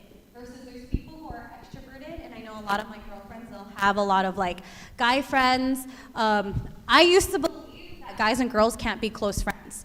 And then I ended up having a guy friend that was really, really close, and it wasn't my husband. It wasn't JR. What I learned from that is there is that teeter of either one or the other growing feelings for you. But like what Sam said, we're grown-ups. Communication is key and healthy in a relationship. So I know when it comes to my friends with the opposite sex, there's always going to be a boundary because I'm a married woman. And when I was dating JR, it's that's it. It's my eyes are on this man. Any other closest, that's they had to know that. If we call them our best friend or a close friend, they'll understand that boundaries need to happen, right? I feel like people should be open to talking about real things, especially if you consider them close friends. And so what Sam said, I really love. Communication needs to be key, and you need to involve your partner too. JR, I make sure that he feels comfortable with any of my interactions with the opposite sex. If I feel like it was awkward, and if I feel like there was something flirty going on between me and the opposite sex, I automatically ask JR. And it's not him asking me and being like, I don't want you talking to these guys. He never does that, but because I'm in a married relationship, I make sure that he's comfortable with that. Does that make sense? Okay. And then, JR, is there anything else you want to say? No, I think we go to another question. Question. This is probably a more general question. I don't think we've gotten into this. How do I find the right partner? Ooh, good question. What should I be looking for when it comes to finding the right partner? And then we can open it up to the audience too. How do I find the right partner? Is it okay if I switch the question too? So the question is, how do I find the right partner? how do I make sure I'm not with the wrong person? How about that? Like you can answer it either or. How do I find the right partner, or how do I know this person is not the one? Well, you can either answer either or. It looks like Auntie Virgie wants to share something. Yeah, based on my experience, my best friend is my husband now for almost 24 years. Back then in the Philippines, how would I know? I don't know, but the chemistry, when you talk to each other, you have that something in common. Then something in common would lead you to love or crush, or oh, this guy makes sense. This guy kind of I want to be with him, but you're not. When we were young, we don't think about marriage yet, right? But we met when I was in college. We were second year college. So you will feel it. It's not that you will find or look or something. It's just the feeling of you want this person to be with, or you want him for the rest of your life, because nobody can choose your partner, not your mom, okay? Not your sister, not your brother, nobody, you. Because when you get married, that's it, and nobody will, one of my friends, I asked him, and he sometimes say, about, I can hear he needs advice, and I said, nobody, told you to pick, choose that person, but you will know from your, and of course, you always ask God's, guidance. That's how I. Yeah, I agree at the Virgie. I feel like at a certain point, so Sam and I have been married for a year and a little bit already, but we dated before that for 5 years. He was my first boyfriend. And I think at a certain point I was like, wow, I think I'm gonna marry this guy. And it was really early on our relationship. Something just clicked, And I was like, wow, I think I'm gonna marry him. It's not something I told him, but like she said, you just know, you feel it, yeah. And I don't know if it's God placing it in me when I'm praying. I don't know, whatever it is, I feel like it. You know pretty quickly.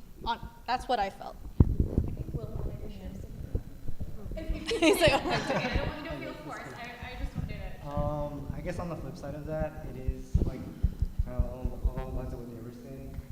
For me, when I don't know, your body will usually tell you. And you will have this doesn't feel right. Yeah. And you have the choice of ignoring it, which a lot of us do so often, or continue to pursue it. A lot of it is your body will tell you. It's if you have to use the bathroom, your body will tell you. You need to go to the bathroom. Your body will. You have to kind of be in a place to really hear it and feel it. Good answer, Will. Yeah. Well, and I also think the reason you'll feel all of these things is because you'll know your core values aren't aligned. There's always a misalignment somewhere. Either you're pushing it back and you're ignoring it, it's fine, but something will always feel off because and that's why it's important to know your core values, just to take that time to figure it out. But sometimes the relationships help you figure it out. So. That's true. I think Sam wanted to share something. Yeah, I want some audience interaction. Okay, please raise your hand if you've ever gone on a date with someone. Please, okay, raise your hand if you, okay, now raise your hand, okay, lower your hands out. No, I just need to see where our audience is at, okay? Please, it's okay, guys, just be honest. Please raise your hand if you've ever had a boyfriend or girlfriend. You've been in a serious, or not serious, just a relationship. Okay, put it down now. So this one is, how do I find the right partner? I'll venture to say another question could be, because I have some personal friends in here, how do I find a partner, right? A partner, because, maybe you haven't gone on many dates or things like that. I actually want to turn this onto the panel now. How can some people here who haven't been in a relationship before or haven't gone on a date before, or maybe they just, kind of in muddy waters, how can they find a partner? I like that. So real quick, there's this thing that Eunice, I don't know if you remember sharing with me, but it's this perspective. You mentioned something that your mom taught you, or this advice. Can you share that? Oh my gosh. Okay, so it's funny that I was actually surprised when my mom gave me this advice. She was always never marry your first boyfriend. Like, she's, was that the one I'm talking about? Yeah. She was like, don't ever marry your first boyfriend. I was like, what? You know, I was like really young. And she's like, because a lot of times with the first person you're meeting is like, I mean, your first love, whatever, you're all like, you're blind, you know, and you are barely learning. And usually, typically, you're very young, so you're barely learning about yourself.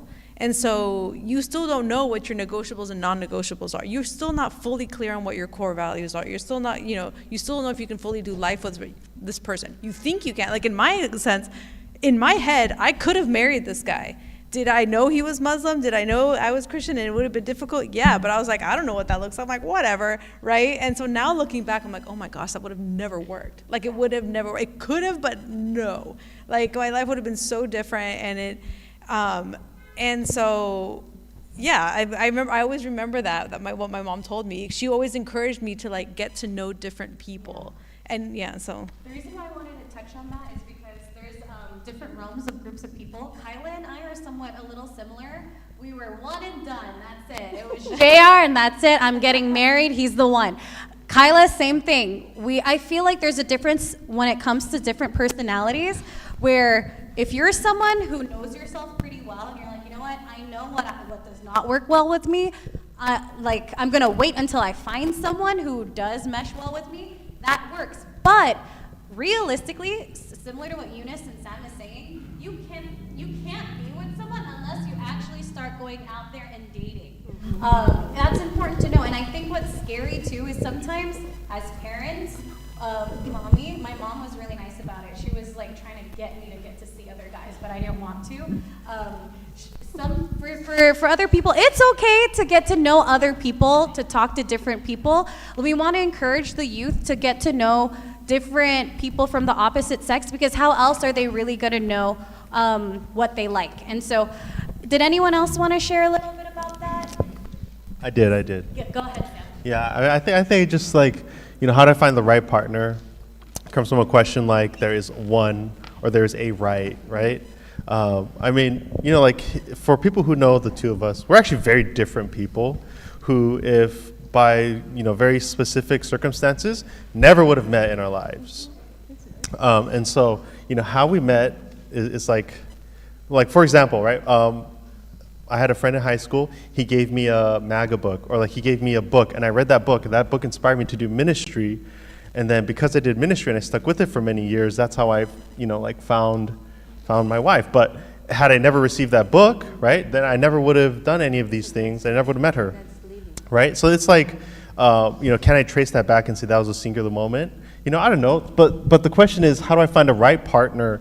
You know, assumes that there's like a right partner, when really there's no like, you know, the concept of the soulmate, I believe, does not exist. I don't believe there is a soulmate. And, you know, we listen, we don't judge, right? For those of you who believe there's a soulmate, all right. But I don't believe there's a soulmate. And similar to what my other panelist here said, you have to kind of also figure out who you are, what you like. We never got to it, but my phrase is, you give what you get, right? If you're like looking for someone who's like really beautiful, but you yourself, you haven't worked on yourself, you're not very beautiful, it's kind of difficult to expect that. I'm just being honest, right? It's difficult to expect that. And at the same time, you know, if you like someone who's very successful, but you know, you don't really do much yourself, like, is that fair? No, I don't believe that's fair. And so you give, or you get what you give. You know, you have to like put out what you want to receive. So I mean, I think just to kind of piggyback, that's like you attract what you are, not what you're not.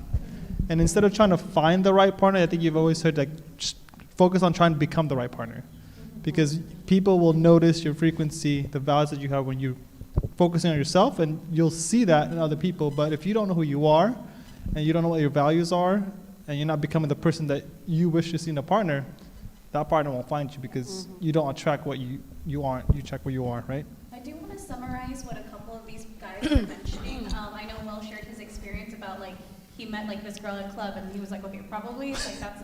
I'm not trying to call you out. I hope you don't. No, what I'm trying to say is, what I'm trying to summarize is, you want to be smart in like where you're finding those people. What I'm learning from everyone's experience is, you know, you want to find them, like you want to focus on yourself, prioritize like your growth, your aspirations, and then you want to find where they're at. Like, be intentional about where those people are at. If you're like, okay, I want to find a person who is spiritual, who loves God, who does this and that, you're probably not going to find them in places that aren't that, if that makes sense. And so I just want to summarize what they shared. I think it was great. I think my mom wanted to share something. Yeah, I want to share something like God, remember this. God will be the one to give you the right partner if you pray for it. If you are true to yourself and really looking for the right girl or for the right guy, the Lord will lead you to that. Always remember that. Always do it in prayer. If you are really looking for one already, and to you, you know, like especially, you know that you are true already to yourself, you know, like morally or like in everything that you do, and you don't want to be really like get one that is not really for like you have doubt and everything. That doubt, the Lord will remove that doubt from you. Like just do it in prayer, and be true to yourself, and then the Lord will lead you to that girl or to that boy. Okay? Thank you. Prayer is very powerful. Thank you, Ma. To kind of piggyback off on what people are saying, I'm kind of curious to see what the audience thinks on this one, and also the panel. It says, how spiritually mature, and I'll probably rephrase it because it's a long question. How spiritually mature should a potential partner be before actually dating them? Is it okay as a man to lead her towards Jesus if she is not that close yet? To kind of rephrase it, is it okay to flirt to convert? You know, like, is it okay to flirt to convert? Dating evangelism. Okay. Does it work? Have you heard of people do it? Have you seen relationships be successful? Will. JR, I think JR knows the story. So I started going back to church again, and then there was this girl my boss was trying to set me up with. And then I took her to church, and then she went, but she wasn't like really into it. I think she just went to like hang out. But to answer the question, like it doesn't work. Because I think after like the third time, like she's like, like we could just hang out, and I'm just like, well, I'm going to church first. Like if you're not coming, then like I don't want to hang out with you, type situation. But I think we were talking about this the other day. It just reminded me of that story. I would say, like, if it's like I think the foundation needs to be there. Like, if they themselves are genuinely interested, like, you can't convert anybody to do anything. You can't convert anybody into Christianity. That's God's job. And that's something to take it back to what I do with. I've learned a lot about the parallels between veganism and evangelism throughout this whole thing. Something I've learned is I can't convert anybody to be vegan, but what I can do is provide them with positive experiences. At the end of, if you meet someone who's going to church, I think it's good to know, are they going to church because you're going to church or because they want to go to church? It's different. It might be, maybe they are new. Maybe they are a new Christian. But if they genuinely want to go to church because they want to, then that's still okay. It's okay that maybe you grew up in the church and maybe they're starting their journey. But at least the foundation's there. But if they're just going because they're like, well, I like this guy or I like this girl, and I'm just going because they're going. It's no different than if we're going just because our parents are making us go or something, right? Like, so I think that's something to pay attention to, but we have to remember that we can't convert anybody. That's between each individual and God. Hey, audience, does anyone want to have a take on that? I think Uncle Abjad wanted to share something. I mean, God is more enough than what we're doing. You know, human being has a one, this is what I want, this is what I want, this is my standard. We are all messed up. Out of 8 billion people, half of them are ladies. So you will have a hard time looking for best one out of 4 million gentlemen. Right? The principle of the Bible is get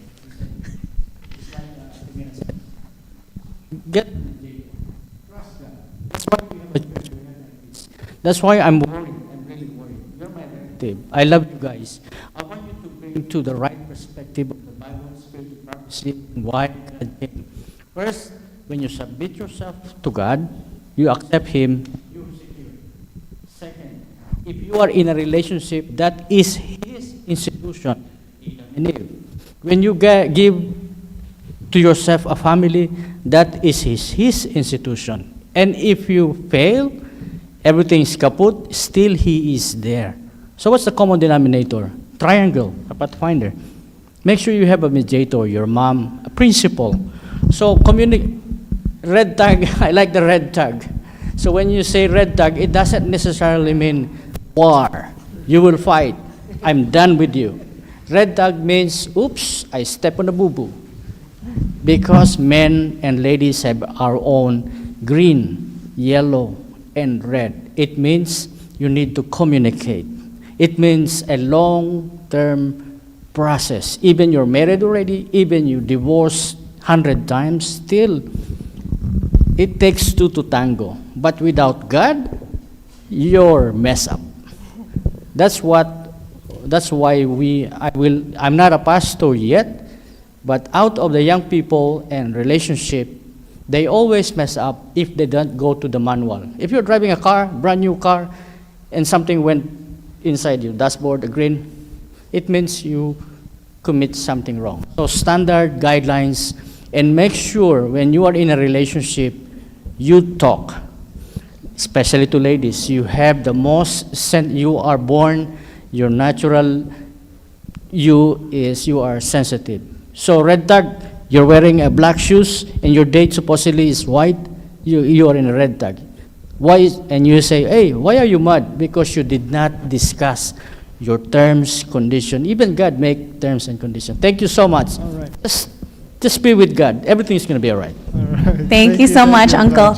To summarize, I guess like what he mentioned, people are mentioning, really make sure you know what your core values are as an individual. If God is not a priority in your life, most likely you're going to attract people who also feel the same way.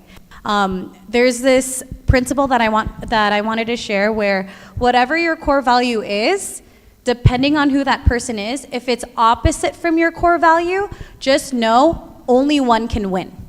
And what that means is that person's either going to sacrifice their core value to either be the same faith as you are, which is like, what Eunice was saying, we never want to convert people. That's not our job. Or the other half is our core values become compromised and we end up no longer being firm in our faith. And so just know only one core value can last, and that's why it's important to know what that person's core value is, like what Uncle Abja was mentioning. When God is the core value, it makes it easier when that person also shares those same core values, because at the end of that all, you don't want to compromise that. It's not meant to compromise when it comes to your core values. Anyone else want to share? Sam? Yeah, I want to say something. So it seems like a general consensus is, there's no flirt to convert, but gotta ask, I want to approach this from two angles. In practice, how many of us know of, like married couples where one wasn't the same religion and then they became the same religion and then they live like they're married now and they're still together. And so, in other words, in real life, it does happen, right?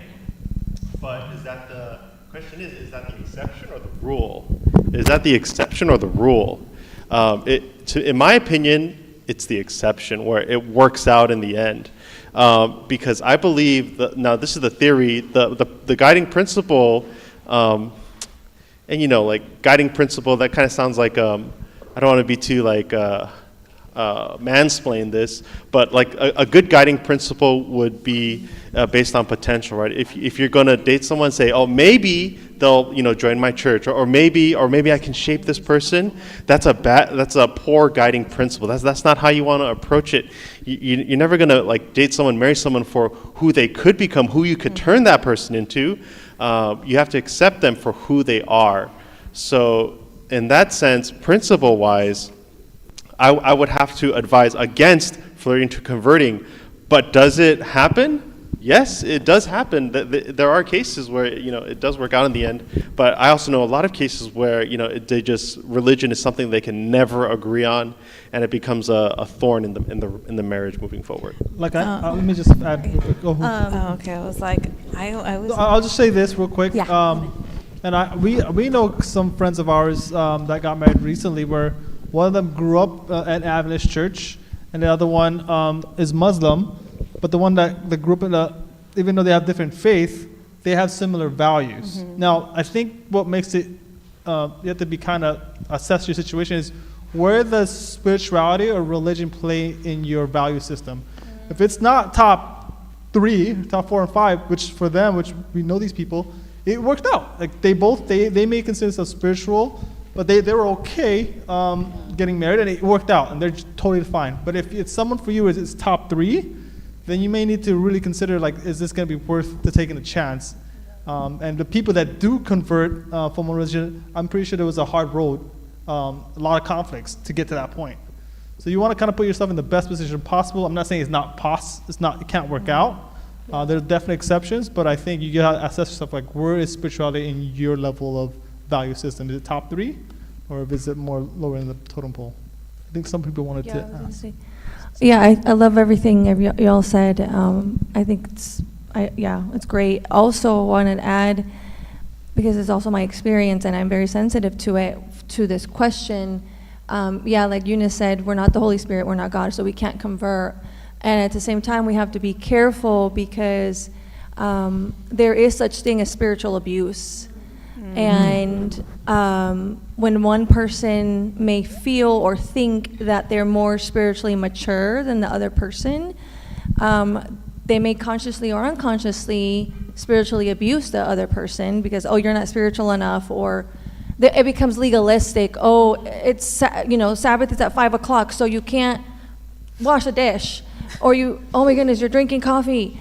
Oh my goodness, it becomes so spiritually abusive and toxic. And I feel for the person who may be new to the faith, because that's not Jesus. So we have to be extremely careful with that to make sure that we are truly portraying the character of Jesus, which is of mercy and patience and compassion. And he's not legalistic. He doesn't care if you have, and the grand scheme of things, coffee's not the big worry, like washing a dish at 5 p.m. is not his concern, and so that's just something to really keep in mind as I come from a past relationship with spiritual abuse. So, with that comes too in the church, in the Adventist church, there is such thing as spiritual abuse as well, and religious trauma. So that's huge with this question. So. Thank you so much for sharing that. I do want to highlight real quick, because this is important. Just because they're SDA or are Christian or Seventh-day Adventist, it doesn't mean that they're the perfect person. And what's scary is, especially if you're coming from someone who desires to want to know more about God, but doesn't know not a lot about the Bible, just because they're doesn't mean that they're going to be Christ-like.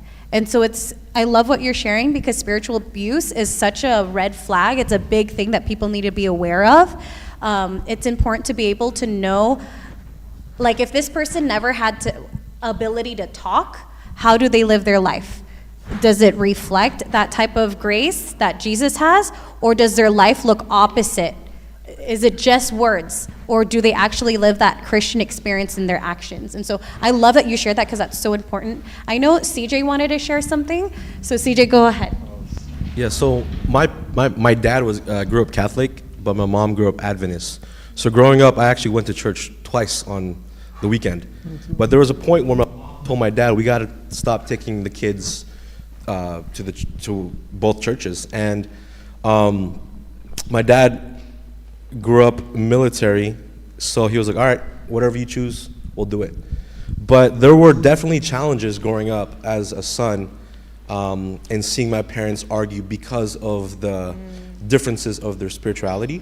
My dad didn't really care for God as much, but my mom was also not in that line of, spiritual abuse. She was very patient, always praying for my dad. And in 2009, he hit a low point, and started going to church, Adventist church, but not here in the West Coast, but actually in Virginia. And he wasn't with me or my family, but he chose himself, you know what, let me see this denomination, this church, and let me try to understand the Bible because for myself.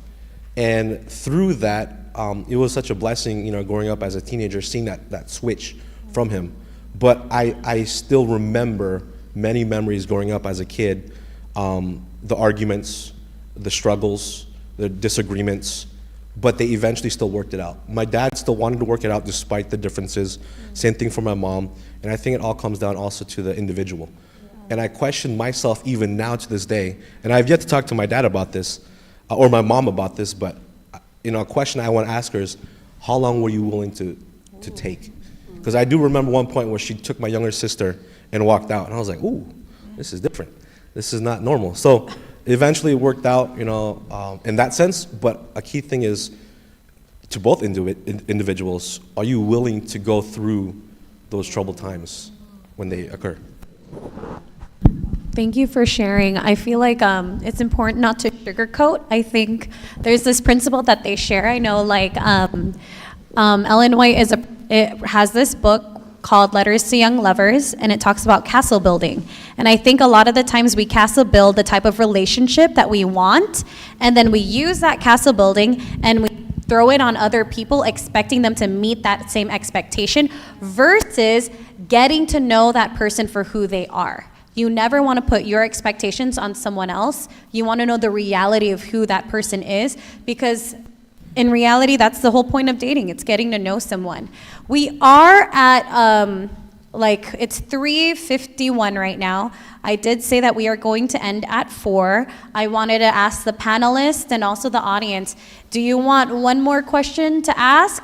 It doesn't have to be up on screen. If there's anyone here that has a personal question that they want to ask, you can do that. We still have another seminar that's going to continue these questions next week on the 22nd, and you're more than welcome to come by and invite your friends. But before, we could end right now, but if someone wants to ask a different question, you're more than welcome to before we end. Does anyone have a question that they want to ask? Perfect. Thank you, Justin. Here. My question is how to conquer your flesh and be in your spirit when it comes to looking for someone or when you're dating someone. I love that question. That's a good question to end on. Did everyone hear what he shared? He said, how do you conquer your flesh and be in the spirit when it comes to someone you're dating? So for those who don't understand, what they're saying is basically, how do I make sure I'm not doing things out of selfishness or lust? How do I make sure that the choices I make is in line with God? I love that. Thank you, Justin, for asking that question. You really like Will, huh? If you don't mind. I think this is where the equally yoked comes in. When one person in the relationship falters, I think having the partner to kind of support you. Sorry, they're looking for the question. You can keep going. You can keep going. I lost my train of thought. Sorry. All right. So having that person to kind of help support you when you're kind of going through that. So it's not just a you thing. It's it's you and your partner. No, I'm talking about maybe looking for someone too, not just pursuing, in the role of pursuing. Venturing out, trying to see Yeah, it happens. Yeah, you're fighting.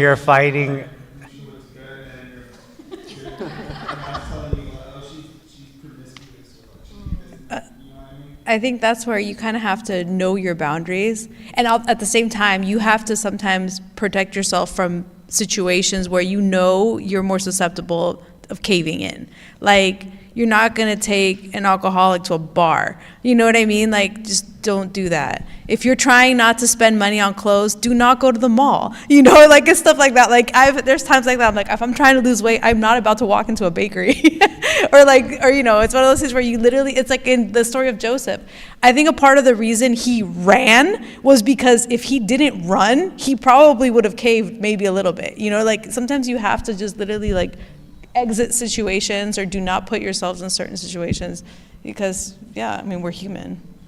I think for me, I have to learn through experience. So I always it happens to me a lot, but I will keep if I don't, people will tell me all the time, like, don't do that, don't do that, don't do that. And I'm very stubborn, so I have to know for myself. So sometimes you might, this is gonna sound bad. Yeah, it's like trial by, yeah. And from that experience, like, you get hurt or like something happens, like it's something that you can look back on. And like this time when I was talking to this girl, this happened and it was all bad. And like you try not to make the same mistake again. I know that we're gonna end in a little bit. Let me know if anyone else wants to share something. I want to share something. Oh, go ahead, Sam, you share. Justin, my brother, you asked a very real question, so I'm gonna give you a very real answer. For guys first. Yeah, the Bible says in Proverbs 31 verse 10, who can find a virtuous woman, right? Because it's not easy to find one, and you have to search, you have to look. And the key there is for a virtuous woman. When you're balancing that, what I'm like physically attracted to versus maybe what I think is, like the long term, the marriage, someone like a good girl, right? You have to, kind of balance those things too, and maybe you have to find, or it also depends where you're looking, right? Like we said, don't go in places where you might not find a virtuous lady. Now, just to be real though, in my opinion, I do believe the long term is always better because looks can fade. And looks do fade, right? No matter how beautiful you are or someone is, at 60, it's going to be completely different. And so a virtuous woman is I would say is what you're looking for. And the Bible does give some hints as to like what a virtuous woman is. And maybe you can do some soul searching, figure out, what are your non-negotiables, and you say, okay, so this is what I'm looking for, and now, I got to go find it now. But remember, the virtuous woman, you got to find a virtuous woman. I say that because my virtuous woman's next to me. So sweet. Is it okay? I do want to share something before we end. I want to make this question relatable for the opposite sex too. So for women and men, right? Like, how do you make sure that you're not seeking someone in a lustful way or in the wrong spirit, right? How do we make sure that we're seeking for someone in like the spirit of Christ? So I did want to share like a little practical tips from my own experience. I can mostly relate to the ladies. I don't know how guys are going to take this. But for women, what we struggle with is our self-worth. So for a lot of the times, women, yes, like physique is like nice, but I'll be honest, I feel like girls tend to fall more for guys who make them feel good about themselves. Women, if you can relate, let me know. If you don't, then that's okay. But for girls, like, know what your weak spot is. If you feel like you have an emotional lack and you're looking for a man to provide that for you, ask God to do that first. To be honest, like one practical thing that really helped me was any guy that came up to me and gave me flowers or like asked me like, hey, you look good, or like stuff like that. Like, it's very easy for women, especially when they're young, to fall for that because it's like, wow, this person notices that I'm precious, But honestly, for every right way a guy treated me, instead of assuming that it was that guy, I always threw it back to God. So when the guy would come and give me flowers or give me gifts, I was like, wow, Lord, like this person does this for me, like did this action for me. I bet you want to do that for me. And literally I would write that down in my journal. I have journal entries of like people doing these acts of service for me and me being tempted to fall for them because, like you just want to feel loved. In reality, God tries hard every day to make each and every one of us feel loved. And so when you can find that in God first, it makes it so much easier to not attach yourself to any good person you meet, right? Because you're not settling for just any good person you're meeting. You're trying to settle for someone you want to hold on to long term. And so what also helped with that was a filtering system. I didn't have a list of how I wanted a guy to be like, because to be honest, there's no such thing as a perfect man or a perfect woman, but I had non-negotiables. So if I noticed that this person had any of my non-negotiables, like at least 3 out of 5 of my non-negotiables, I just didn't consider it. It helped me filter it out and guard my heart, because ultimately for girls, we need to guard our hearts. It's so easy to fall. For men, in that perspective, how do you guard your heart? How do you guard your flesh? How do you guard those images? Let's be honest here. I'm going to be a little more abrasive. Pornography, like, how do you guard your heart with that? Are there places that encourage that, or are there places that discourage that? If you're really serious about figuring out like where God wants to take you, you need to be able to be open to going to places that encourage that and closing down places that encourage that, if that makes sense. I don't know if anyone wanted to share. Just to kind of give kind of practical examples. So, I think what you said, like for guys, a lot of times we struggle with like, visual stuff. So kind of check that box first. If that's something that's causing that to make it easy to lust, then you kind of have to check that box and kind of deal with that. If that's already dealt with, I know this works because, some of us, RC, Will, and I, we're in a group chat. And we're all kind of helping each other stay accountable. Where like, if someone's feeling tempted, dude will just send a text and be like, hey, pray for me. And when that happens, like, we try to give encouraging words. And so you gotta understand, like when it comes to guilt and shame, the thing with the behavior that guilt and shame does is self-isolate. And so what devil wants you to do is he wants you to struggle and figure this thing out on your own. What I found in my personal life, the more I actually put myself in a community and accountability, the temptation that I struggle with just immediately goes down to zero. So I have a group chat where like some friends of mine, where we hold each other accountable. I tell them, hey, you can speak freely to me every single week where you ask me like, how am I doing? Because I realize more that the more I actually put myself in a community or accountability, or at least for a guy, the temptations I struggle with goes down to zero.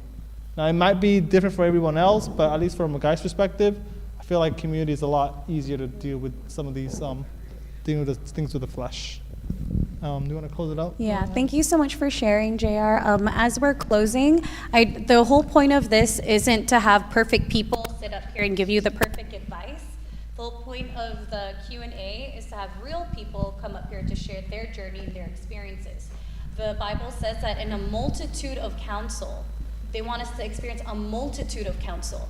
Not just one type of counsel, but a multitude of counsel. There is pros and cons in learning from people's different experiences. And so I do want to thank everyone here today. It's not easy being vulnerable, so if everyone could give just like a round of applause. Thank you so much for being here today. I do want to thank everyone who showed up. These are real questions, and many times we're very scared at church to be honest because we're scared that either someone older is going to judge us for asking a certain question, but let's be honest, for the youth, they will experience things if they're not learning it at church. And so, brothers and sisters, I highly want to encourage this. Whatever we share here at church stays in church. We don't ever, I remember my sister here mentioned spiritual abuse. We don't ever want our youth to feel like they're being spiritually abused. That is not okay. The reason why is because if they're feeling threatened at church, guaranteed they're gonna find church elsewhere. And the whole point of church is fellowship. If they're not feeling safe at church, guaranteed they're gonna find that fellowship elsewhere that doesn't have Jesus in it. And so again, I wanna encourage everyone, thank you for coming. As we leave here, any advice that we want to share, we don't want to give unsolicited advice. If someone approaches you and says, hey, I like what you shared, feel free to share it with them. But we're not going up to the youth that ask certain questions like, hey, Justin, I heard you mention about that lust. Let me talk to you about that lust. We're not doing that here at church, okay? I'm just making sure that's clear because whatever's shared here stays here. Amen? Right? Thank you so much. Thank you everyone for joining. I really appreciate this. I hope that this is encouraging and it also helps each and every one of us create a safe space for people in different journeys of their life, especially when it comes to their spiritual journey. Jerry, is it okay if we can close in prayer? Let's all stand up for prayer and Thank we you. can close it out.